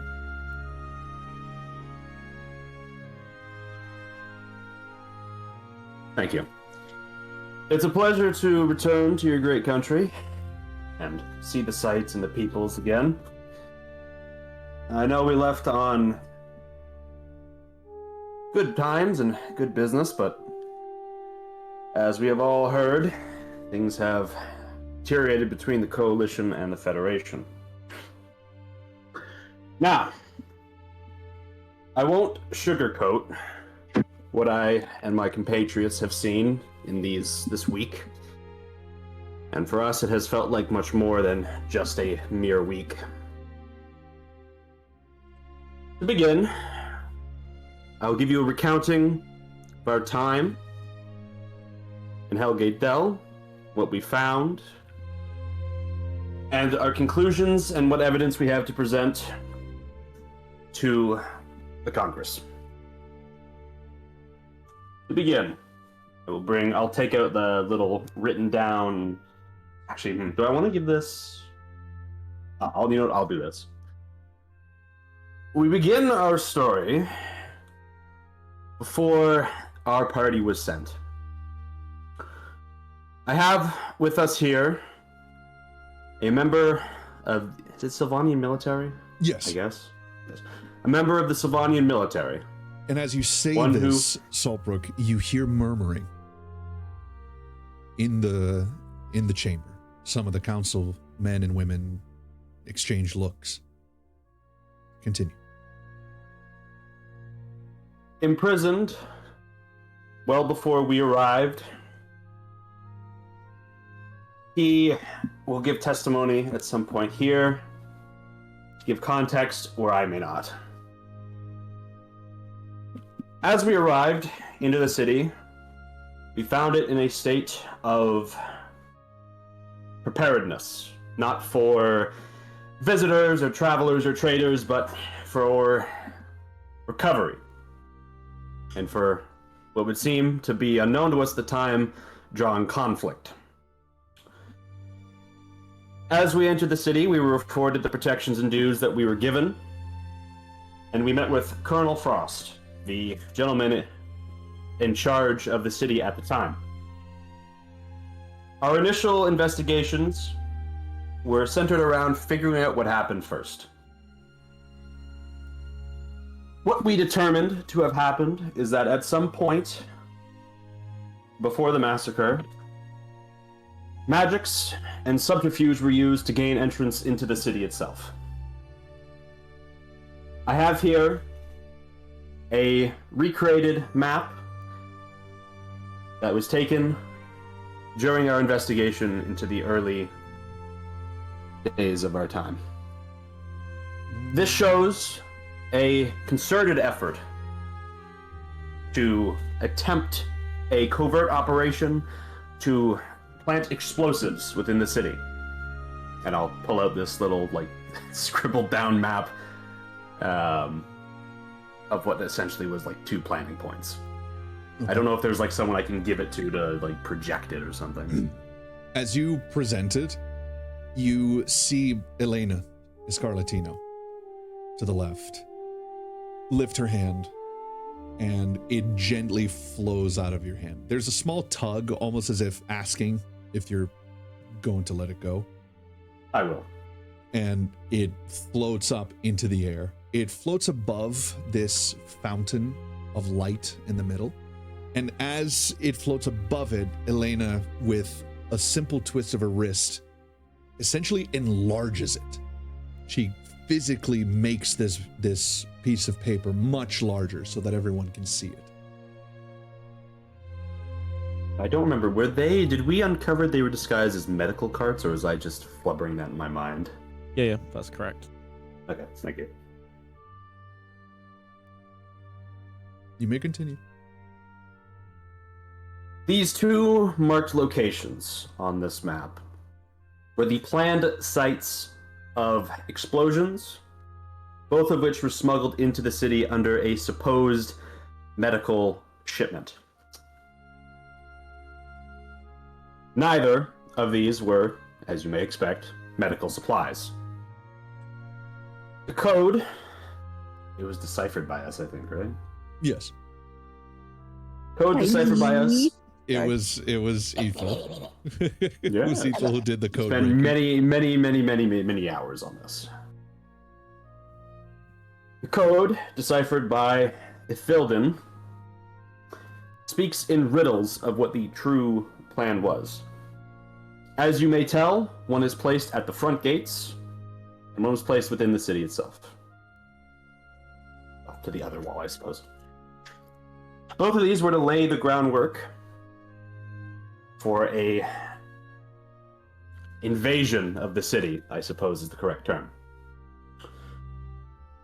While we discovered more information about the city, we were drawn in to something below the city that lurked in the depths. Uncovering something that we had hoped to never uncover was a realm below the city known as the Shadowfell. I assume I just know that, but... More murmuring. And you hear Urvan, the Loxodon. The Shadowfell. Beneath Hellgate Dell. It is impossible. The very same. 'Tis not. And to that end, I would like to call the 2 new party members that we have accrued in our time. Both were held captive below the city. Both were rescued by our hands. I am certain that if you have questions, they will be more than capable of answering them to your satisfaction. You Nadia, Archimedes, as you're thrust forward onto the floor, Mm-hmm. you see the small kobold, Arrow Flint. You were both in the Shadowfell, correct?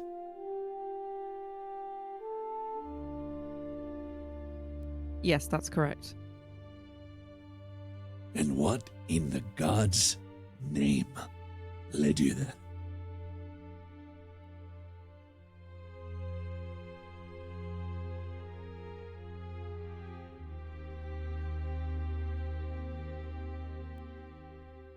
Archimedes is thinking about it. I will say it first. It was personal matters. Well, personal matters. To do with my sorcery. I was looking for artifacts to help control my weave. Ah. The weave is wild within you. Councilwoman Yes, that's Elena. correct. Councilwoman Elena is no stranger to this fact. Indeed. You have my support, Nadia. Thank you. I appreciate it. As for you, Orc,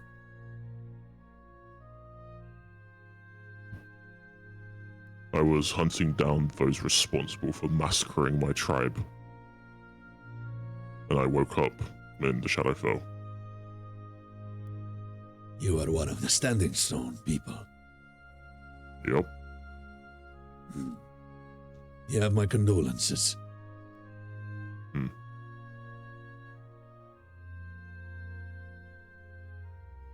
You may continue, Saltbrook.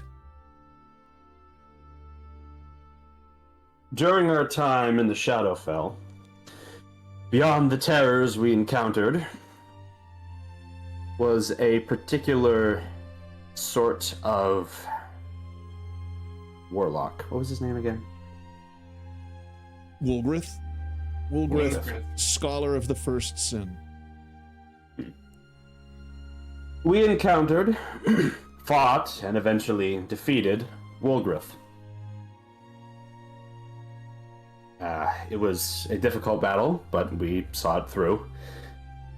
Sort of a sideline, but after this, we returned to the surface, having very little time between when we first descended and when we rose. I'm sorry, Saltbrook. And this is Elena speaking. Woolgrith.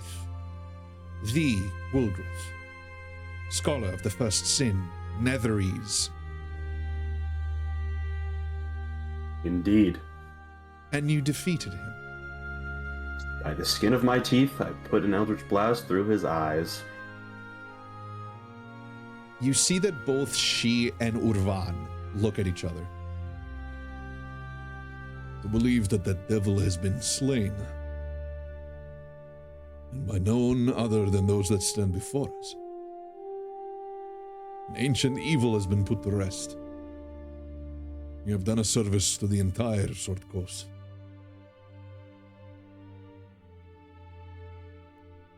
Please. And I mumbled But- to Grim, very humble as Oh, yes. Well, listen, you gotta get all aspects of the argument here. I think We we didn't defeated even- it great. You didn't even include the part where I wrestled a dragon. It's probably best that I don't.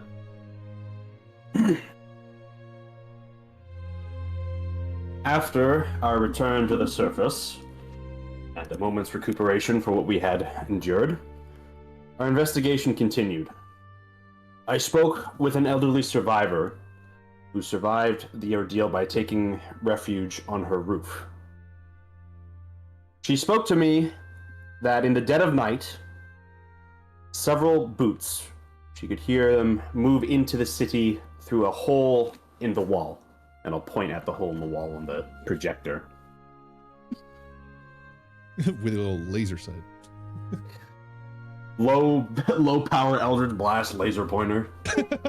No, they literally just have one of those overhead projectors from like second grade that they're writing on in the whiteboard marker. Fuck ass entrance. You hear them changing the fucking slides.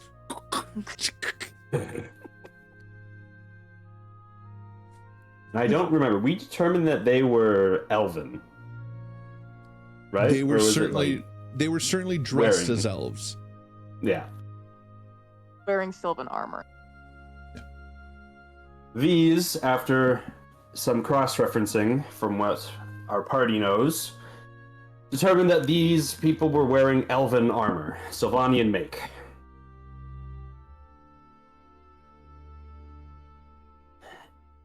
Which, after some time, we did determine that the Coalition and Sylvanians are working together had that information not come to light here already. Let's see. After we scoured the outside for evidence and information, we moved towards the keep. A supreme smell of almonds was what overcast our adventures in. Those who are aware of concoctions know that the smell of almonds so intensely does not always mean that there is a fresh nut butter created. Much of the citizenry had been poisoned.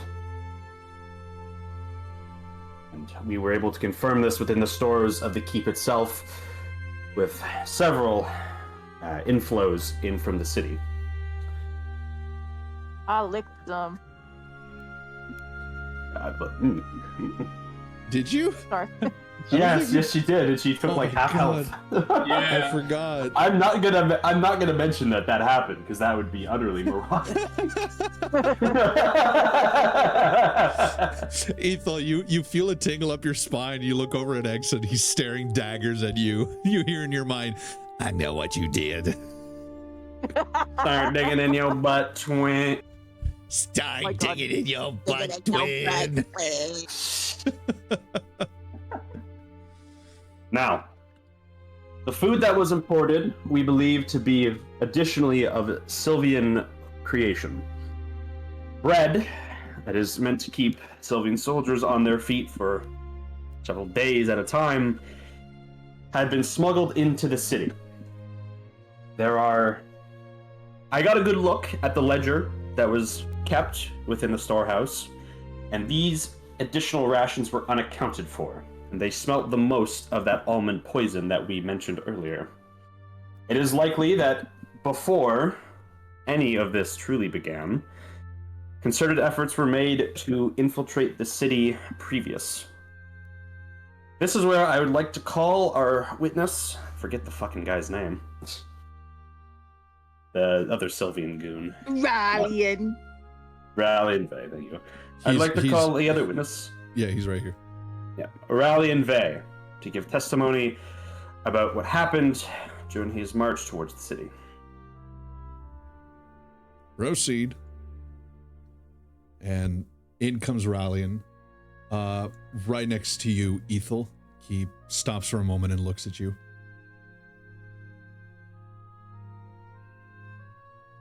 Is there anything you would like to say to him?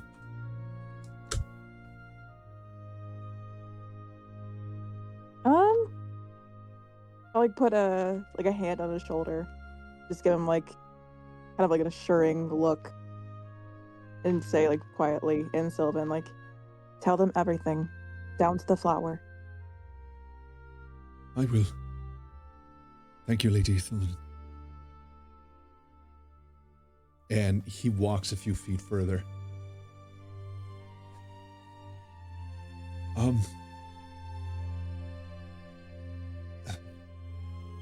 Well, and you can tell that he's struggling to get the words out. Would it be against any sort of court law to step up and help him in a way? You We're not may in court. Yeah, you may you you know may what I request it. You may request. You know, it's very clear to everyone that he's extremely nervous.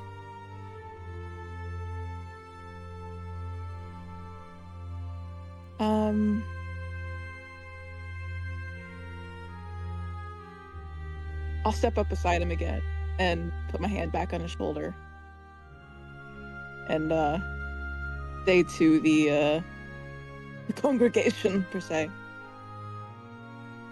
we found Rallian. He was chained to the walls of a Federation prison.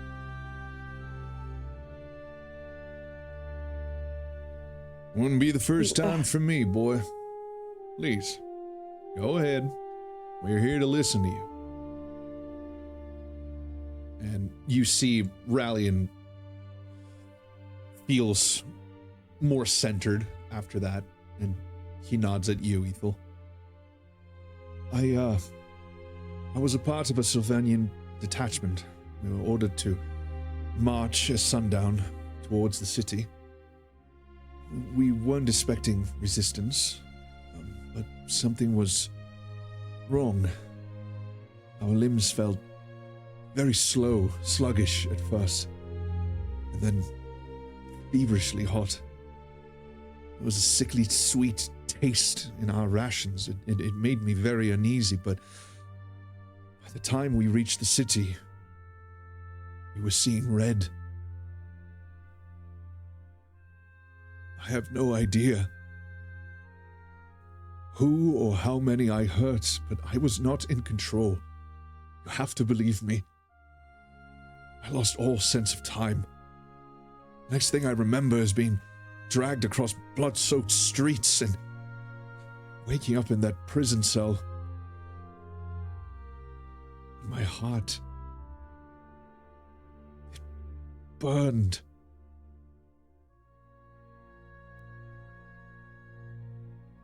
Remind me again the name of the poison flower that was used to. Oh my god, sorry, there's a cicada in my window and it just starts screaming. Pussy! Actually, it's more like ovipositor. Wow, that was loud. Jesus. The name of the flower Oh. is Verelium. In Sylvan, it stands for the Blossom of War.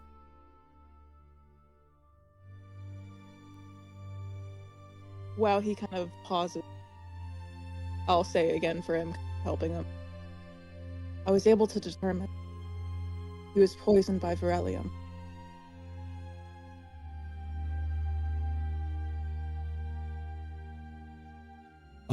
As you say this out loud, Brunhilde, the dwarf on the left, perks up. Verelium. That's old. Very old. Someone synthesizing Verelium. You can't do it in a small quantity, you have to make it for battalions. The ancient days, during the Mad Kings ruled a tyrant. Entire divisions of elves swallow Verelium, go mad, raise cities left and right. The mere synthesization of Verelium these days is frowned upon. If a little was used, is either very old stocks or Sylvania's preparing for war. Did we not find, like, proof that they were synthesized, like the Federation was synthesizing it?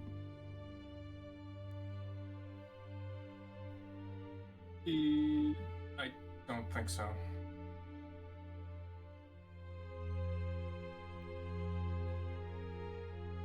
The information that was given to you is this.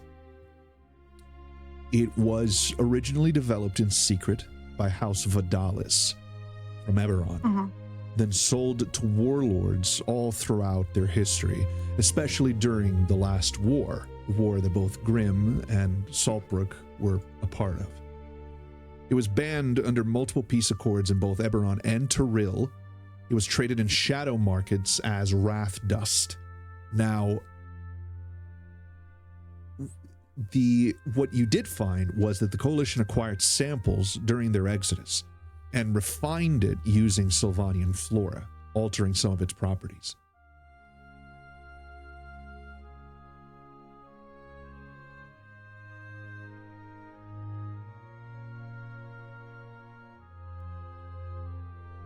After he says, Sylvania must be preparing for war, she says, with all due respect, I don't think Sylvania has the means to produce this kind of potent toxin like it used to.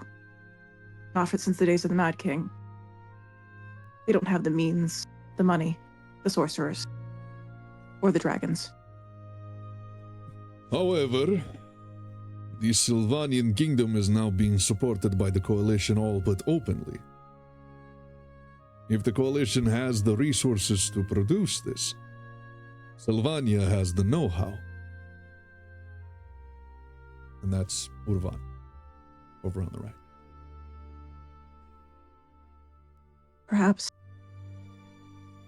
Anyway, it was by pure chance that we had the antivenom. You had Noctibane. How on She earth nods. did you get your hands on Noctibane? An artifact of House Wayland. It makes sense, them being the first ones to create an antidote and all. Wayland's Whisper, it used to be called.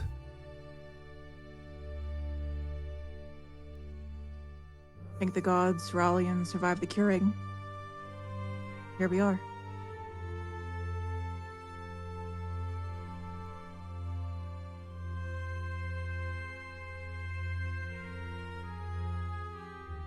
You may proceed, Solbrook. Very well. We also had a moment to investigate a few of the offices. Some importance. We found scraps of a destroyed document. It did not particularly, unfortunately, bear much content to it, but one of the main things that remained was the word accord. And seeing what we have known on the battlefield, I can only presume that at one point it was a intact memorandum of accord between the Coalition and the Sylvanians. Do we still have that coin guy? Coinstarian. Coinstarian. It stirs in your pocket and you hear a muffled I don't know what he would give us, though. I don't know if he would give us anything of actual importance, though. Got plenty of books here. What are you gonna do? Read them? The echo. Oh. What was that really important guy's name again? Before we move on, Apollo, the cat, perks up. I forgot his voice completely. Does anybody remember it? Oh, I'm pretty sure it was like Cesare, so it was like dark and grumbling. yes, Yeah, I think it also- was another with a hint of an accent. Oh, okay. He just starts speaking in the Palico speech from Monster Hunter.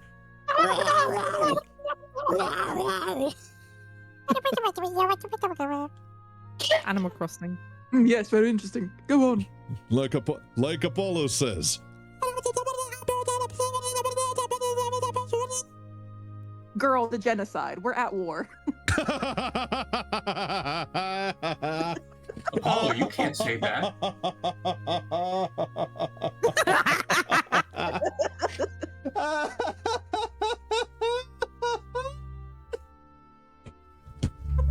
Oh no, he's lost his shit. I didn't think that was gonna hit. Sorry. What is he hitting? Jesus Christ. Girl, the genocide. We're at war. Oh my god. Go, white girl, go. Oh Go my white god. Girl, the genocide. It's white girl genocide. It's white boy summer. Both can be true. Christian girl. They often are. Apollo perks up and he looks at you, Solbrook. And where did you find this supposed memorandum?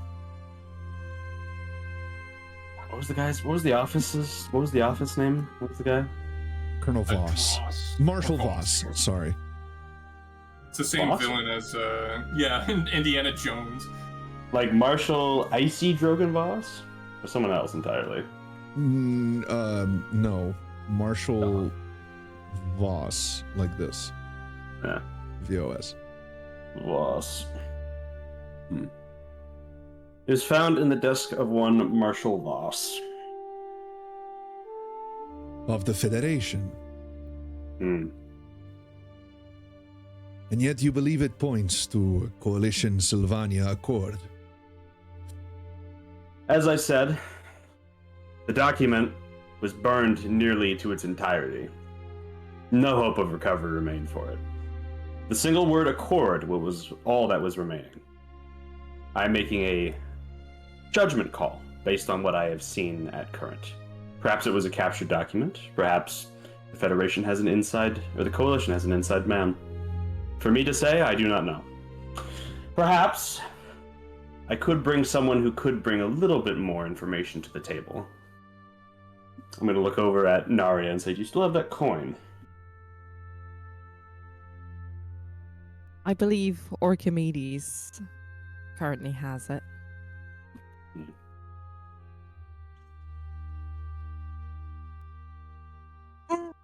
Sorry. So, Archimedes just sort of huffs and then coin tosses it over to you without really saying anything.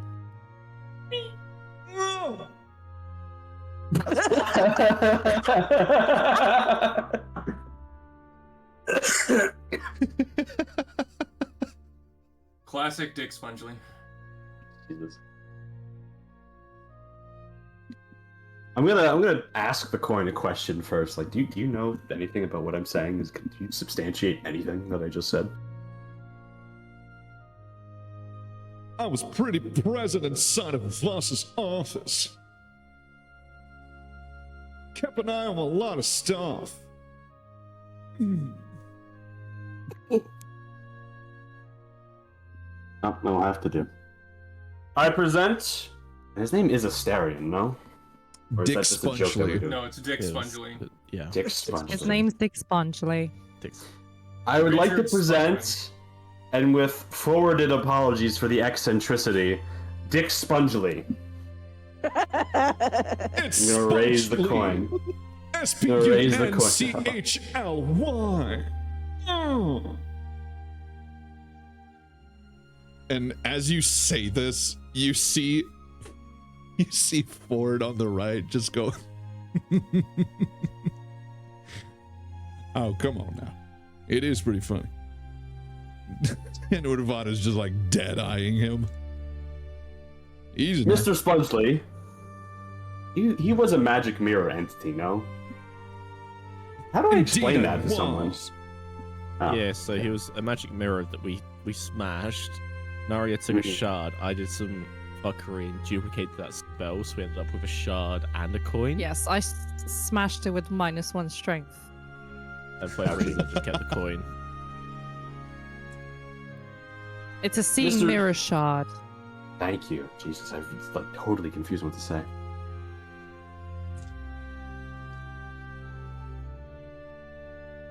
Mr. Spongely is a seeing mirror shard that was located within Mr. Voss's office. No doubt used to keep an eye on other parts of his castle. Very likely. But Mr. Spongely assures me that he kept a very close eye on Mr. Voss. Indeed I did. I didn't have a choice about it. What did you see inside of that office, Mr. Spongely? To keep it in cadence with what we are speaking here today. Good, because I was about to start talking about his terrible fashion choices.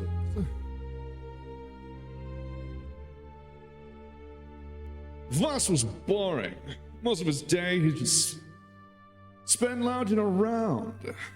After everything went down over in the northern side of the city, it was a bit of an issue for him. What with Daggled Neverember ending up in the city shortly after.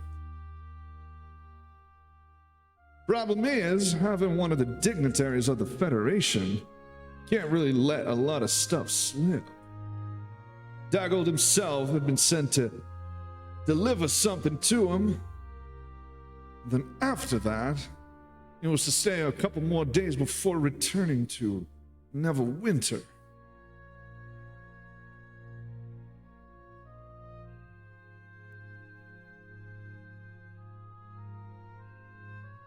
You have any idea what that document may have been, Mr. Spongeley? To be honest, no. He always covered me whenever Neverember would step inside.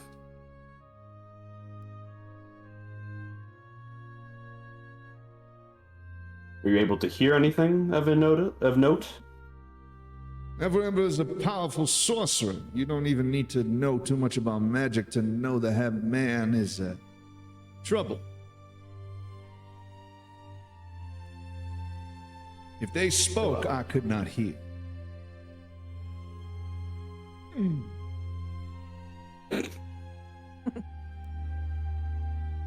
Very well, thank you, Mr. Spongeley. You're welcome. Now toss me over there. It's toss him wherever he has to be tossed.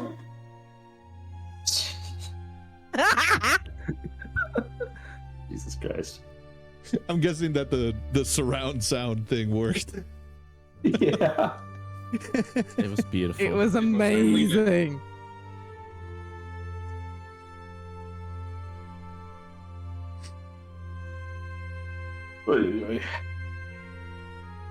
Hell, for that good Neverember to be sent to a boarded place like that. Far as I knew, the old bastard would only stay in Neverwinter, never come out. It's interesting at the very least. But I'm afraid it don't prove nothing about the accord or the document you're talking about. Unfortunate, but it is not the ending piece to this all. I have more to say. Go on. Shortly after, we took our friend out of his cell. We did encounter that, what was that guy? What's the big Federation guy's name again? Voss? No, the other guy. Like the big guy from Ballsgate. Oh, no, you're thinking of the one from Neverwinter. Daggled, Yeah, that's Neverember. That's the guy that we knocked the door. Yeah, I'm not going to mention that. That's a diplomatic incident waiting to happen. There was an encounter with...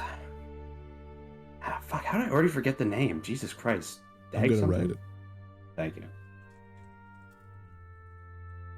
Daggle Nevermore member. Forgore. Neverember. I'm Florgalorger. We did have an encounter with Daggle Neverember. Though our encounter was short, and he did not stay, to say the least. Ignoring the fact I got turned into a cat. What did you say? Moving along. Nothing. Nothing of concern. Supper, give me a Now- perception check.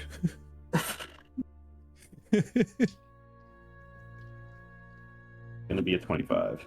25. You see Apollo just sort of like tilt his head towards you. This Apollo. I'm gonna give him a very brief smile and go back to it. He smiles back.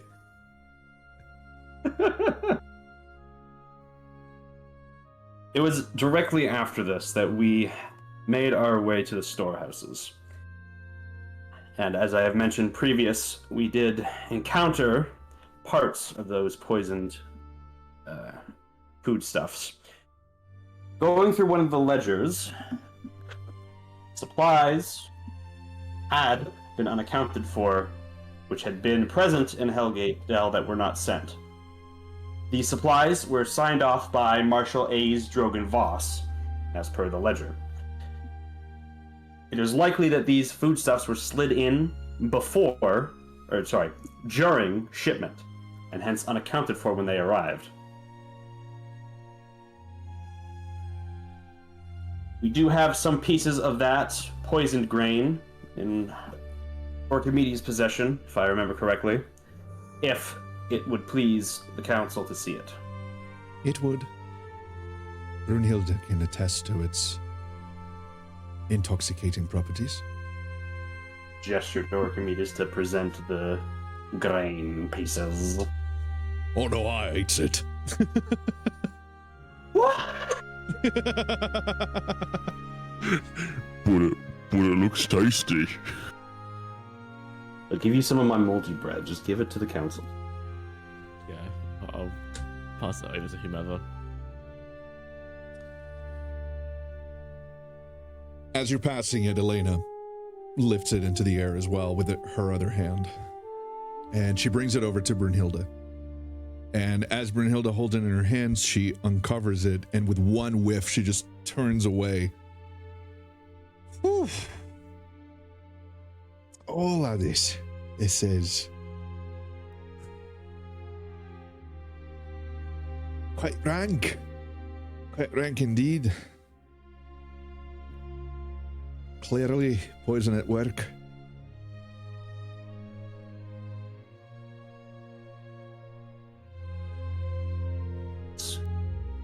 Now, as we left the hold and we returned to the outside, we had discovered that while conducting our investigation, a party of coalition military had amassed outside the gates. We attempted, unsuccessfully, to leave the city before conflict could erupt. I personally parlayed with Saber Rathmore, whom, despite our continued requests to leave the city before the engagement, continuously denied that right. Which led us to battle. The coalition, Mr. Sulpra, flagrantly, yes, I would like to request a small favor. You are free to refuse it. And this is Elena speaking. go on. We have put much trust in you. But I believe I speak for my fellow congressmen and women that the account that the coalition would ignore a diplomatic mission from Magna and instead choose aggression carries a very serious weight to it. You understand, yes? Certainly. I would request that you allow me to read your thoughts. Right ahead. You see Open Elena. mind. You see Elena stand up, and she makes her way through this grand projection. The floor almost lifts like smoke as she walks through it, and she stops right in front of you. Peers into your mind. She sees a Fonk edit of Ithel beating the shit out of Saber. It's just fan cams of the wardens. It's fan cams of everybody. Is that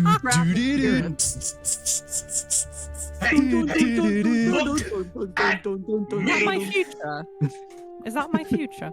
It's Sunbrook with the steel chaps! Oh And then my. there's like it cuts to the reverberating farts that Naria did. Oh Oh no! Narya's shitting her pants. Oh my god, yeah. He's gonna see the Ithel, or not the Ithel, the Narya fart. The Nart. See, Like, no, of course, here, Evan- yes. The Nart. No. She places her hand forward and looks you deep in the eyes and says, as a spellcaster, please lower all of your arcane barriers. This I will do. Her hand glows and she places it upon her temple, and it transfers from her palm into her eyes as they glow slightly. She then closes her eyes, and that light can still be seen through her eyelids. Solbrook, you feel you've had your mind invaded before in Eberron. You've been read, you've had your thoughts detected. It's a very violating process. It's a very aggressive process. Here, it's more like a knock on the door. She's asking you permission. I open the door. Let that sink in. What does it want now?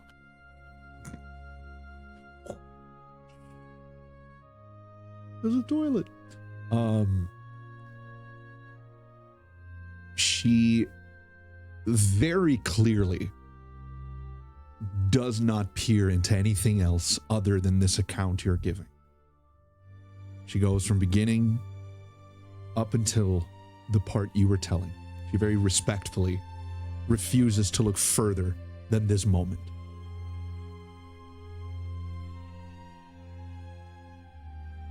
And she hears the entire conversation you had with Rathmore. Give me a wisdom save, please.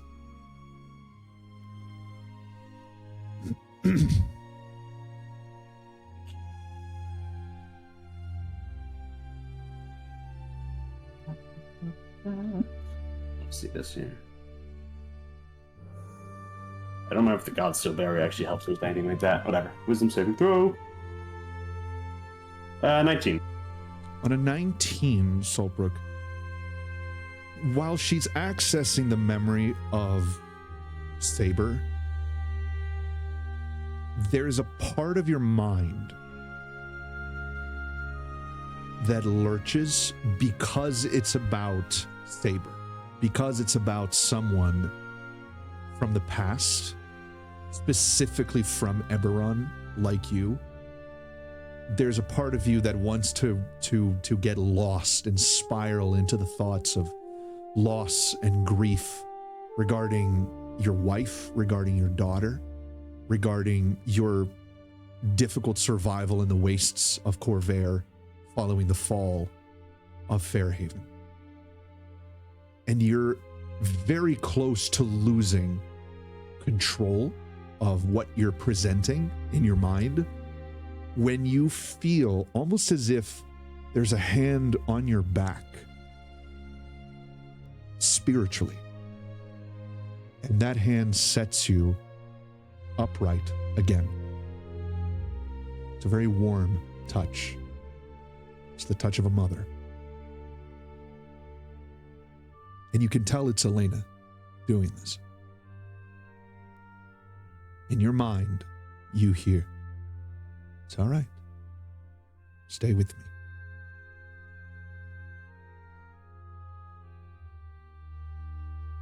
And as she finishes hearing the conversation between you and Saber, you can feel the connection gently severs. And she opens her eyes. Thank you, Solbrook. She makes her way back. And as she's making her way back, she looks at the other councilmen and women and she nods. He's telling the truth. Please, Solbrook, continue. You peered into the man's mind and you still didn't look at what comes after this? Could make this entire ordeal way faster. You did not give me permission. He's telling the truth. we are here to listen to it, are we not? Yeah, you spellcasters and your code of ethics. Go on, Southbrook. As I was saying, Saber Rathmore refused to accept our neutrality in the matter. Thusly, we defended ourselves with all the might that we could bear. The Coalition brought forward machines from Eberron, in addition to traditional military forces. Such efforts by ourselves and by the Federation were repelled, and after a long and arduous fight, we were victorious. From Saber Rathmore, we were able to recover some intelligence, nothing concrete per se. A few documents that would allude to a potential false flag operation carried out by, likely, Coalition and other parties. Struggling to get the thoughts here, Jesus Christ. It's all good, man. You're doing great.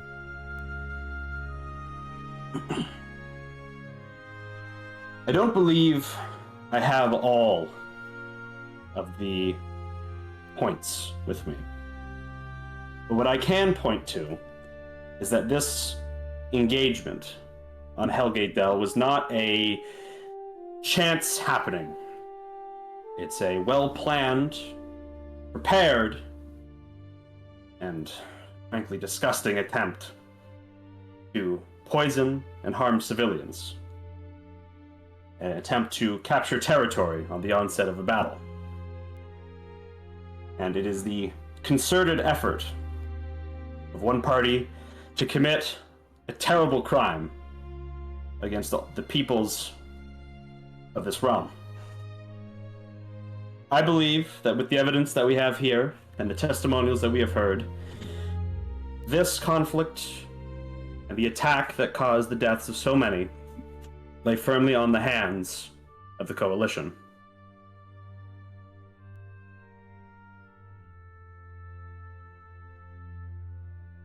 I will open to questions, and I will open to my own party if I have misremembered or forgotten any details that they would like to speak of. After this, I will follow up with a conclusion of our journey back home, as there's a few points that may be of interest to the Council. I open the floor. You see the counselors take a moment, considering everything you've just said. Arrow is the first to speak. So, false flag operation. Attempt to blame the Federation. What, for massacring their own people? A reverse false flag? Something Justification. is missing. I would agree with you. I believe what is missing is motivation. Other than the wanton taking of territory, of course. We are no strangers to the Federation's expansion wars of the past 30 years. It was only because of the power of the Red Wizards that sailed on land that the Federation staved off attacking us. And then the Revolution came. By then, the Federation had other aims. By then, the Eberonian refugees had arrived in the east. We ourselves gave them our help. For them to spit on our name and attack our diplomatic party is unconscionable. Easy now, Arrow. You know how the Coalition goes. Most of them are mercenaries. Ain't much difference between a mercenary and a soldier anyway for them. This Saber Rathmore character attacked, he clearly had orders to do so. Or, which is more likely, he was acting on his own behalf, attempting to garner favor with some of the CEOs. I don't think it's that cut and dry. You never think it's that cut and dry, Ford. Unfortunately, I am not convinced. I believe there is subterfuge happening here. That much is certain. However, to think that the Coalition would attempt this with such flimsy clues being left, so much so that an adventuring party could solve this within a day, two, perhaps? It feels too easy. It does I'm not gonna have fill me my with eye confidence. just twitch a minor amount because of him saying that whole ordeal was easy. It definitely was not. What does the Coalition stand to gain? Territory? They have the entirety of the eastern area of Faerun. Not to mention most of the Federation's contacts on that side of the world as well, cutting them off. There is something else at play. Now the question becomes, what is the cost of presenting this evidence, of putting the weight of Magna behind it? The Federation hears about this. What good does it do to prevent this war? It only shows that the Coalition not only massacred civilians, but it then attempted to follow up a blow while they were still rebuilding. It gives casus belli for the Federation. This war does not stop. If everything that we have found is true, even if Saltbrook believes it, and I believe he does, and for good reason too,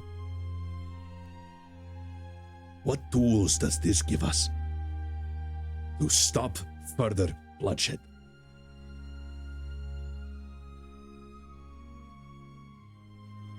And there's a silence in the room.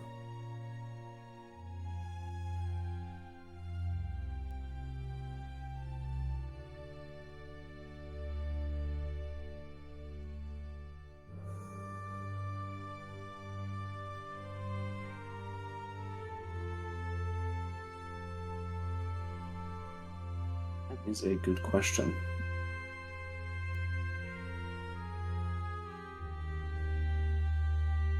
So repeat the question one more time, Rod. The question is, with all of the information gathered, even if you're right, how does this prevent the war? How does this stop the Coalition from blaming the Federation? How does this stop the Federation from blaming the Coalition? Because if this was a false flag attempt by the Coalition, it still resulted in the deaths of 3,000 civilians. It still resulted in them attacking that same city a matter of less than 2 weeks after, while they're still trying to rebuild, which gives the Federation casus belli, or justification, to enforce a retaliatory strike. It only escalates. That is what Apollo is arguing here.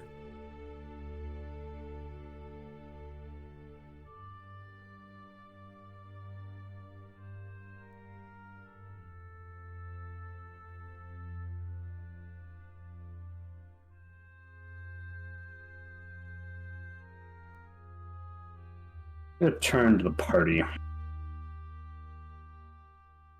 If any of you have thoughts you'd like to share, now is the time to do so. We're at a precipice here. I think I need a fresh perspective.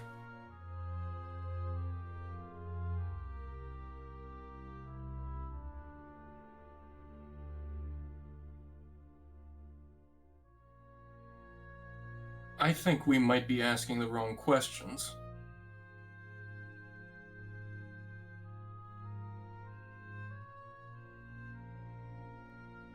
And what do you suppose are the right ones? The right question is, what exactly should the Assembly be doing? What should Magna be doing in case of an all-out war breaking out?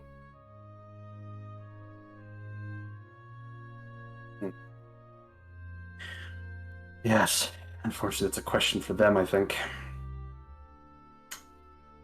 Hard to say. I don't think we have everything. We have to draw a conclusion from something.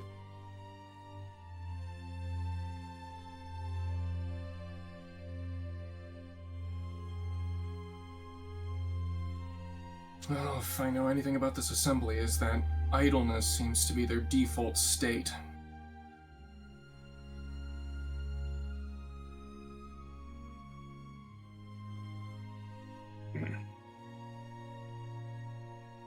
Dale, give me a perception check, please. You got it. Actually, I'll just roll the thing. Thank you.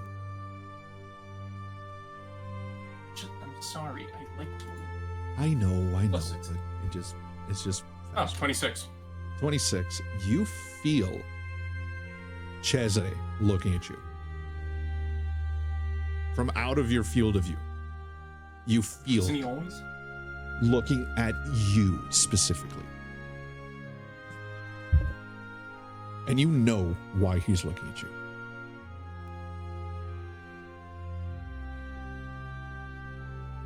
Is this about his daughter? Certainly about the conversation you had. No. The council can kiss my ass.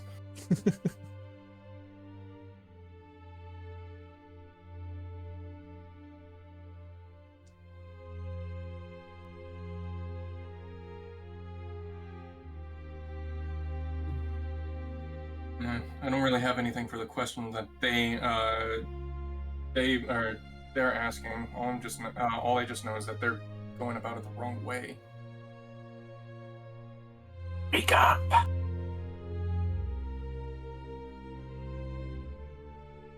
If you have something to say, Dale, the floor is open. I certainly don't.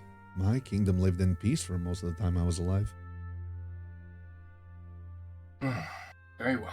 So I'm just gonna walk up to the podium.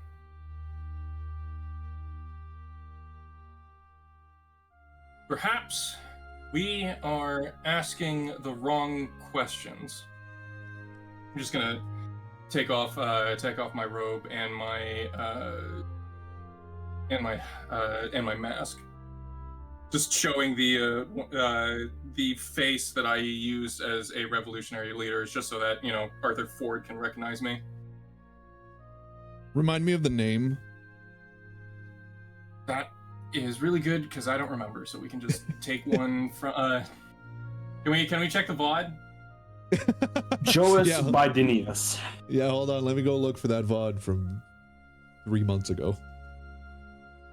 We'll go with Miguelio Alonso. Alonzo. It's good to see your face again.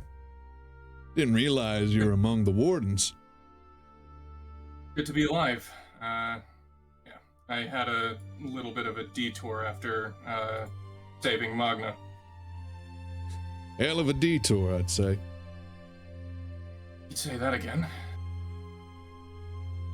But I come to you as a friend and as a comrade, that we may be thinking about this the wrong way. This isn't necessarily a issue on whether we can stop the escalation. It should be focused rather to what happens when a war breaks out.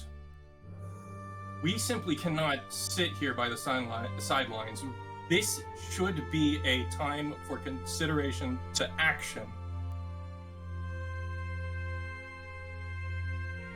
As you say this, Dale, there is murmuring in the chamber. It's almost a commotion.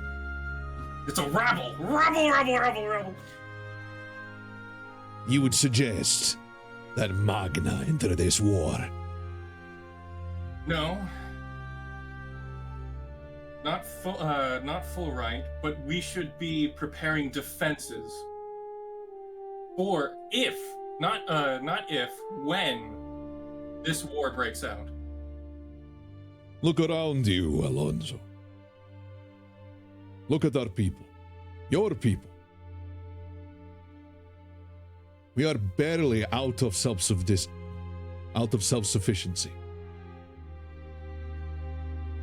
Our greatest warriors are our mech troopers. Broken. A liability. Thanks to attacks from both the Coalition and the Federation in the dark.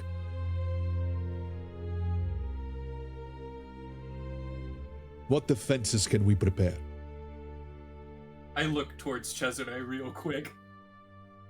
He offers you a nod. There's almost a very satisfied smile. He's not showing it, but you can tell it's a very satisfied nod. I propose a hero. One that I know of that is the same caliber as the wardens that stand before you. One that can easily defend off both Coalition and Federation forces like we did in Hellgate Dell. You immediately see Elena, who's sitting down, just sort of put her like head against her hand. She's just like massaging her temple. She knows immediately what you're gonna say. I suggest that we put a vote whether we ask for the assistance of Cassandra. As you say her name, the entire room erupts. Half of it is cheering, the other half is booing and saying it's unthinkable, it's unconscionable, she left. And among them, you see Elena break from her reverie. You do realize what you're asking, yes? I do. And knowing what it is you're asking of us, of me, you would ask nonetheless. Painfully aware, but yes. We don't really have much options. You said it yourself. We live in a world that produces heroes. We've seen our fair share. If Cassandra is willing to come back and defend our country, well, she won't be able to do it by herself. That's for hell sure.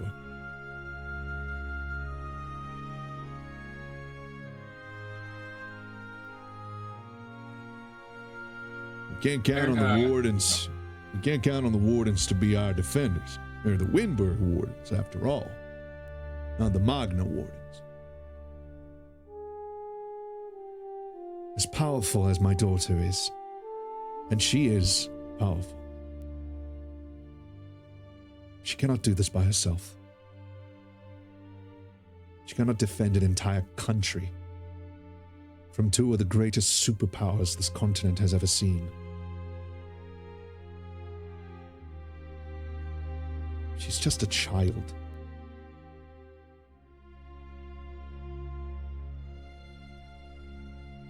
We were also children when the Red Wizards came. And yet we fought.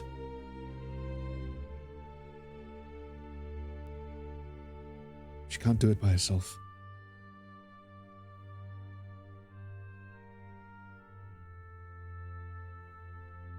I firmly believe that Magna does not need to involve itself in this conflict.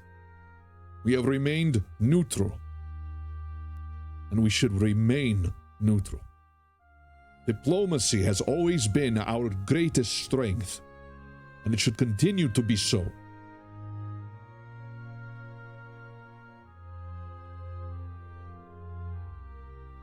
Diplomacy only works if the other person knows you have a sword on the other hand.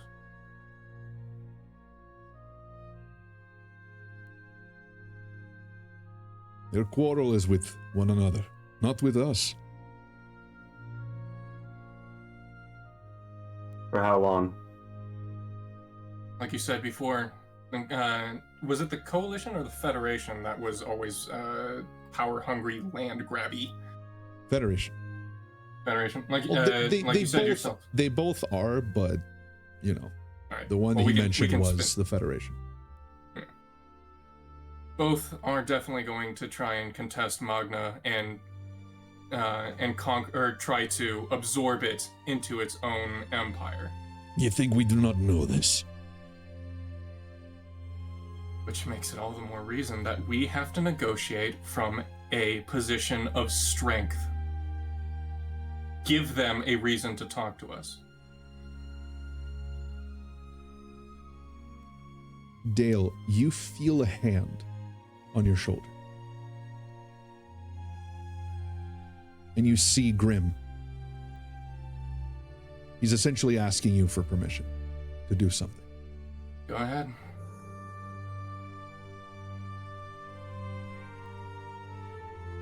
He stops right in the middle. He looks over his shoulder at you, Saltbrook.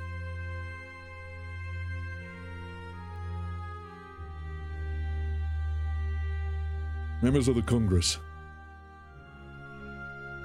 I must apologize to you all. I have not been completely honest with any of you. You have shown me hospitality this entire time, and I have lied to you. I am from Eberron. I was born there. I was raised there. My childhood was one of swords, of bloodshed. But not in the way you'd imagine. Not in the stories you used to.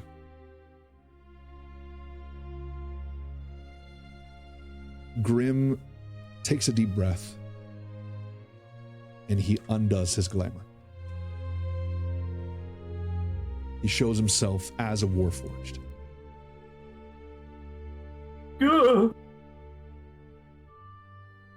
I am Grimorian Dragmire, son of Eldarian Dragmire, Primarch of the Iron Vanguard. And I am Warforged.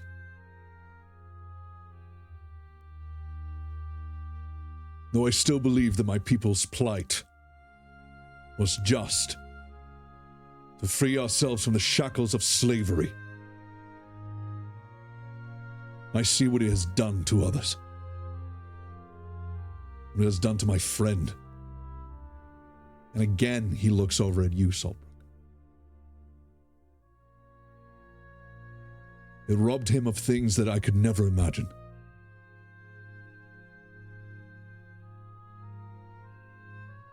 When a war starts, you never know whose children are going to be screaming in the fire. You never know who's going to pay the cost. I don't believe you can stop this. I never did.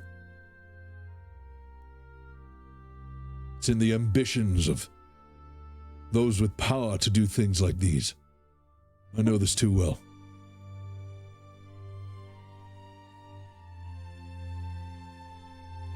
But they will not stop. Neither the Coalition nor the Federation.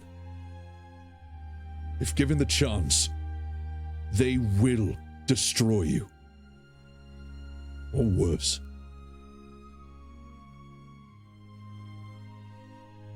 I believe my people have made mistakes, but I'm one of the few. I beg you. Keep your people safe. If rearming, if presenting a guarantee of Annihilation for both sides is what you must do. Then do it. By the gods, do it. Because I've been on the side of destruction. I've seen the bodies laid by the wayside. I've seen the hatred. I was taught it. And by some miracle, I was spared its grasp.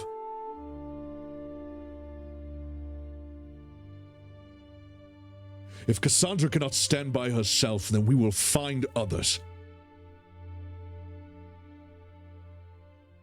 We have not let anyone in our care fall. And even if they did, he looks over at you, Ethel. We help them stand once again.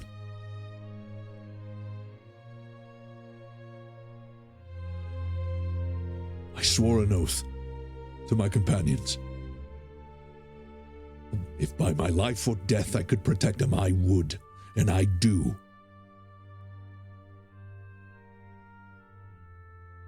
So if Magna is to stand,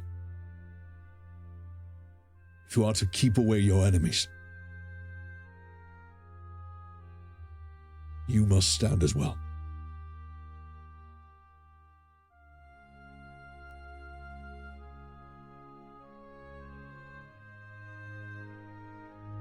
And he takes a step back.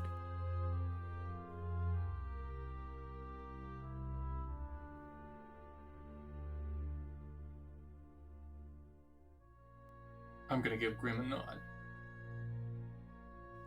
He does not nod back. Gotcha. He is... Give me an insight check. You got it. It's the same thing. I got a 22. Okay. And now give me a history check. Okay. Alright, I'm gonna roll the history. I got a plus 13. 30. Dale, it comes back to you, clear as day, that you have never seen Grim kill a person. Undead, monsters, non-sapient creatures, yeah. But every time he fought, even when he was surrounded by Sylvanian soldiers from all sides, he never killed a single one. What you just saw, Dale, and it becomes exceedingly clear in your mind, is a man who does not kill, advocate for presenting this country as a threat not worth crossing.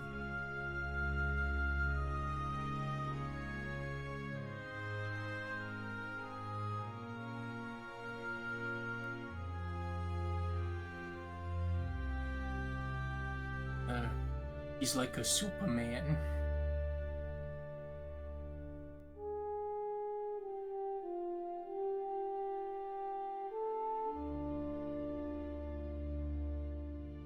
I'll put that in my mental note space to talk to him about that later. Does anybody else have anything to say? Let's say closing arguments.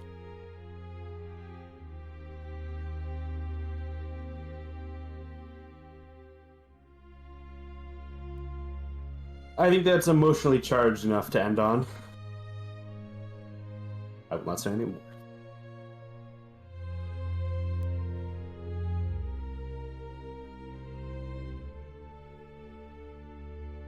They take a moment.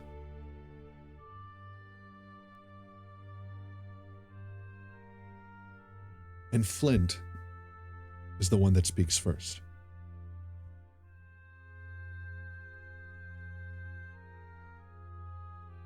Inaction will get us nowhere. And I'm not blind to the scars this country still bears and will always bear. There are things to fix. And until our Mechtons are able to stand on their own, Magna will have no standing army, apart from its people. Battered, tired, still recovering.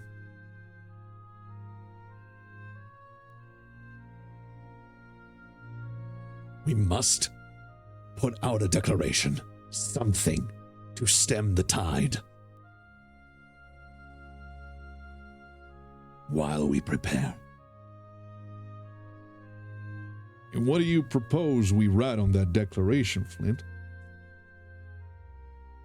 Are we gonna tell them that we ain't ready yet? Give us a few more minutes. That won't work. They already expect us to declare neutrality. I say we play right into their hands. We talk about neutrality while preparing. Simple strategy. I was expecting more from you, Ford. Some kind of bigger subterfuge or lie. Hey y'all. Alright, shit, I have to go. Alright, all good. At least for a minute, I might be back. Yeah. Okay. Real life calls. If we are to prepare, we must do so with utmost secrecy.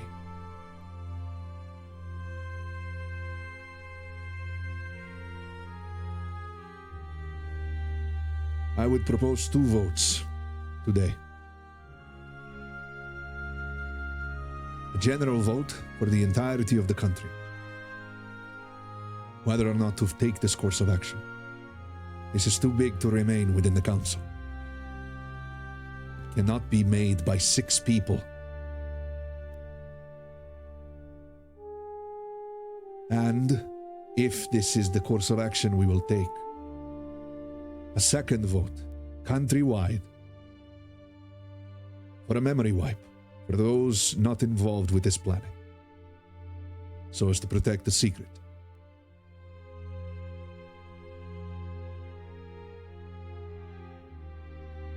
Memory wipe spell like that will take a few days to prepare. Something that powerful will need concealing. It'll be too loud and too powerful. You'll need a cover story.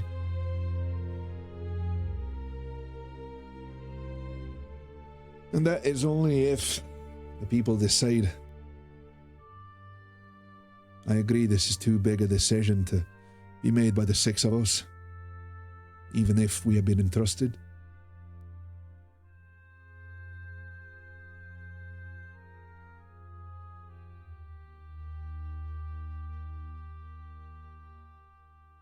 Regardless, we need some kind of declaration. We need to act. Federation already put out a declaration of war.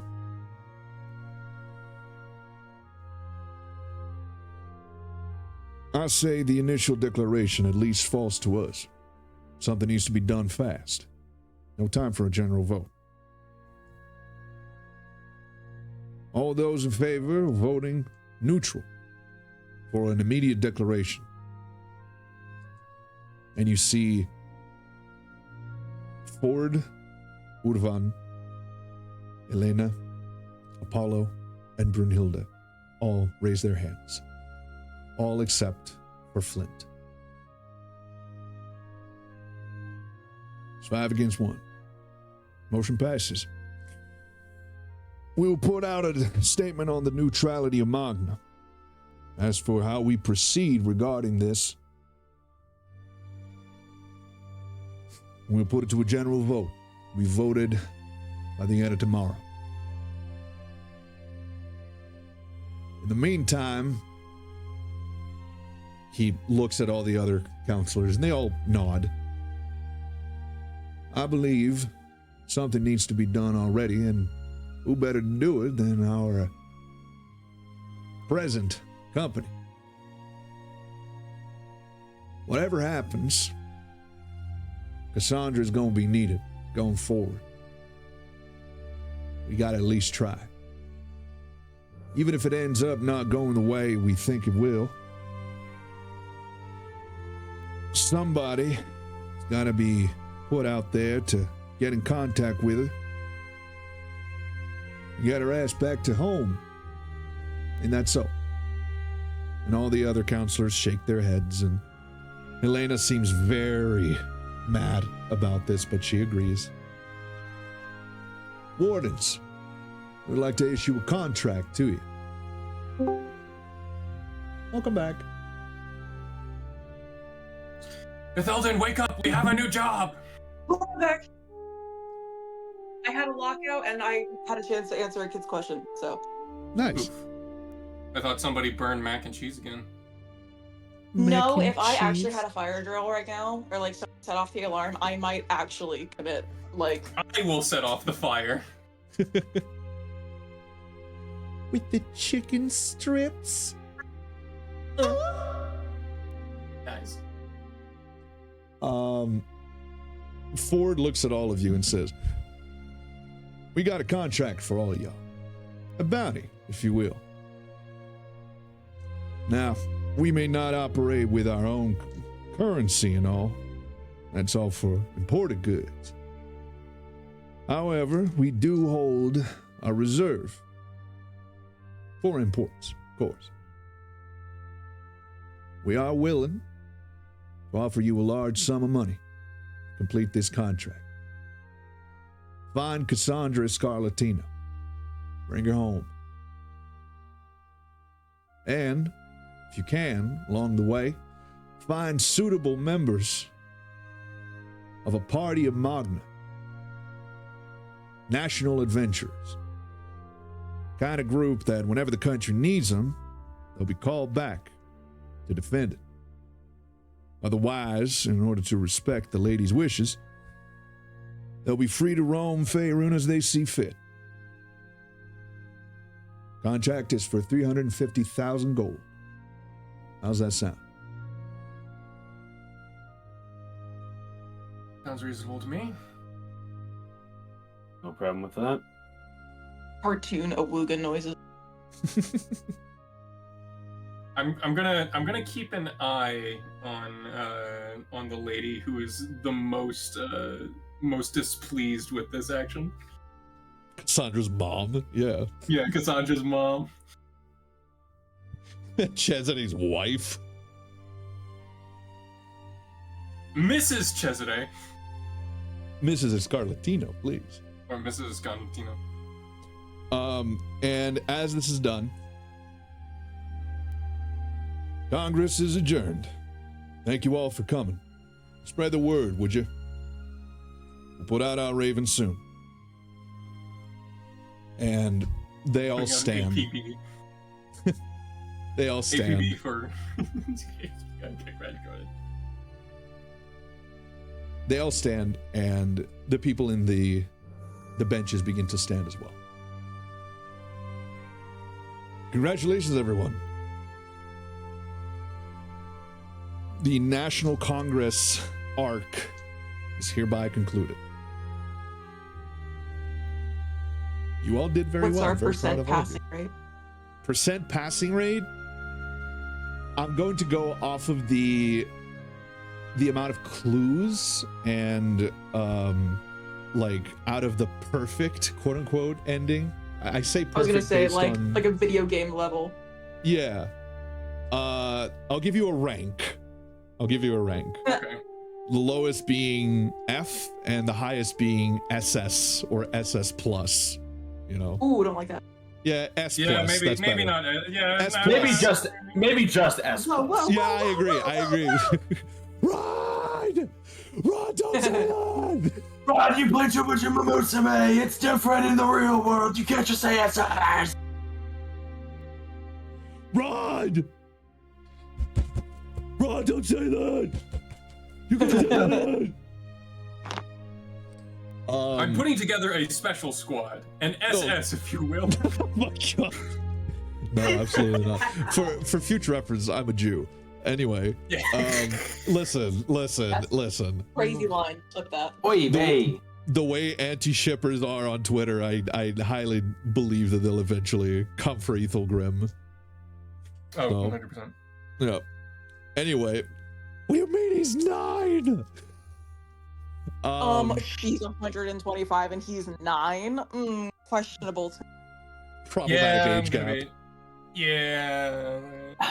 That's just strange, man.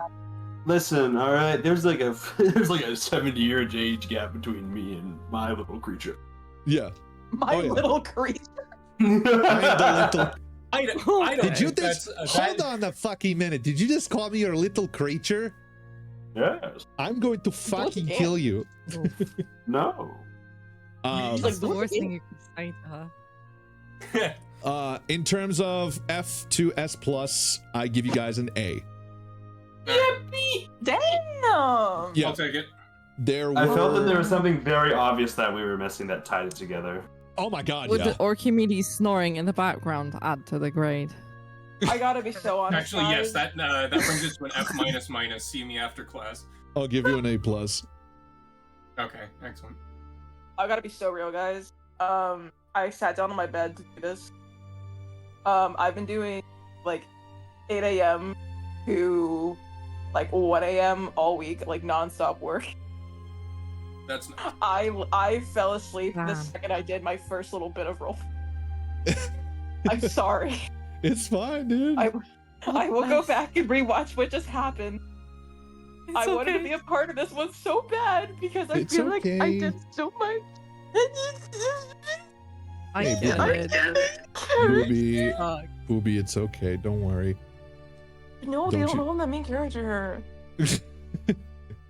I'm the main character. They don't know I am the main I'm character. and I'm the magical girl with magic blood.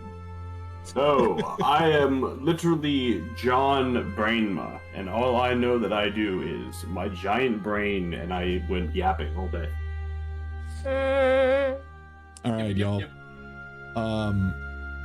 As the Congress ends and everyone starts to stream out, Chezade walks up to you, Dale, and he puts a hand on your shoulder, and he thanks you. Genuinely. Thank me just yet. You'll find her. Don't you worry. Yeah, that's not the part that's not the part I'm bracing for. You can find Cassandra. You can bring her back. And bring strong warriors with her. Magna will be alright. I believe it. How much do I have to profusely apologize to your wife? Leave that to me.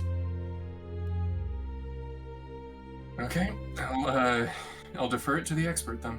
Though a few flowers of Bethlehem with never go wrong. Bethlehem Cannon? There is a city known as Bethlehem somewhere in the Forgotten Realms. Yeah. I look over to Miss Scarletino and then I look back to Cesare and he's like, "You're probably going to need a whole bouquet."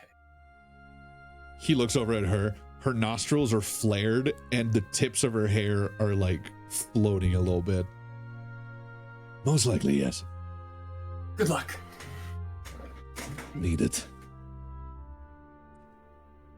Everyone, congratulations. Thank you very much. This has been a phenomenal session. 3 hours and 54 minutes. My God. I hope to see you all again next week as we enter a brand new chapter of Wyndburgh. Where in the world is Cassandra Scarletino? Walmart. I'm laughing so hard. Finding Cassandra, just a heads up, no, you don't level up. Finding Cassandra is Finding Cassandra is a main story quest, but it is by no means like the main quest of this arc. This is still a very sandboxy campaign. You are able to follow your own path for a while. Realistically, you would have to do this as fast as possible, what with, you know, the shadow of war approaching. But in order to not sacrifice player freedom here, I am going to give you guys space to return to Wyndburgh, you know, sort of recollect, recenter, look at your quote-unquote quest log, and, you know, make a decision as a group as to what you would like to do first. You will not be able to return here after this mission. Please ensure you have all of your bits done. Make sure to have all your affairs in order. Yeah. Well, I don't think Narya will be allowed inside the house. She has to sleep outside. Ethan looks at her. You couch now. Is there a doghouse? We don't have a dog. There's a stable. Can I build a but- doghouse? We do have a dog. We have like 2. Yeah. We have the goblin quarters. But they stay in the stable. Yeah. Well, the, You know the, what the else goblins, is in that? the goblins You sleep know what else in is the in the attic. stable? You know what else is in the stable? Who? You know. No, there are no Uma Musume in this world.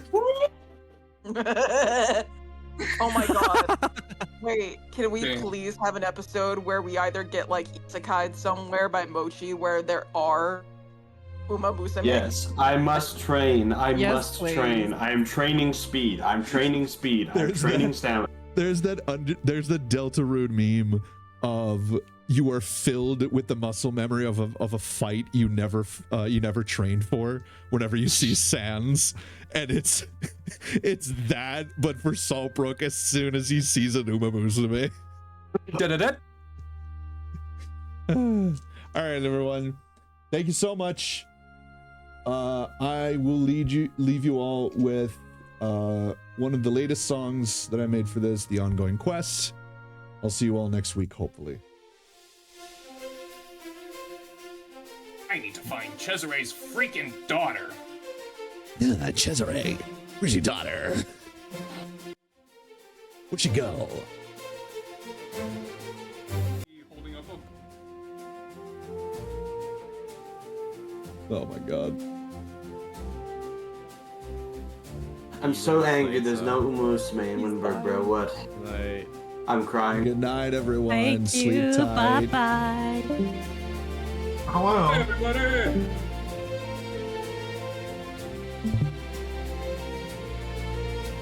Great session today, Rod. Thank you. I'm sorry I couldn't form coherent thought dick. It's Mood okay. down employment.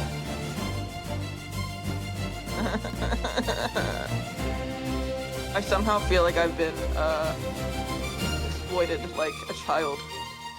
Like what am I saying? Like a child sent to the mine. I can't form a coherent thought. I'm gonna stop talking. No. No. It's fine. It's cute. This is you. Check chat immediately. Oh my god. Okay.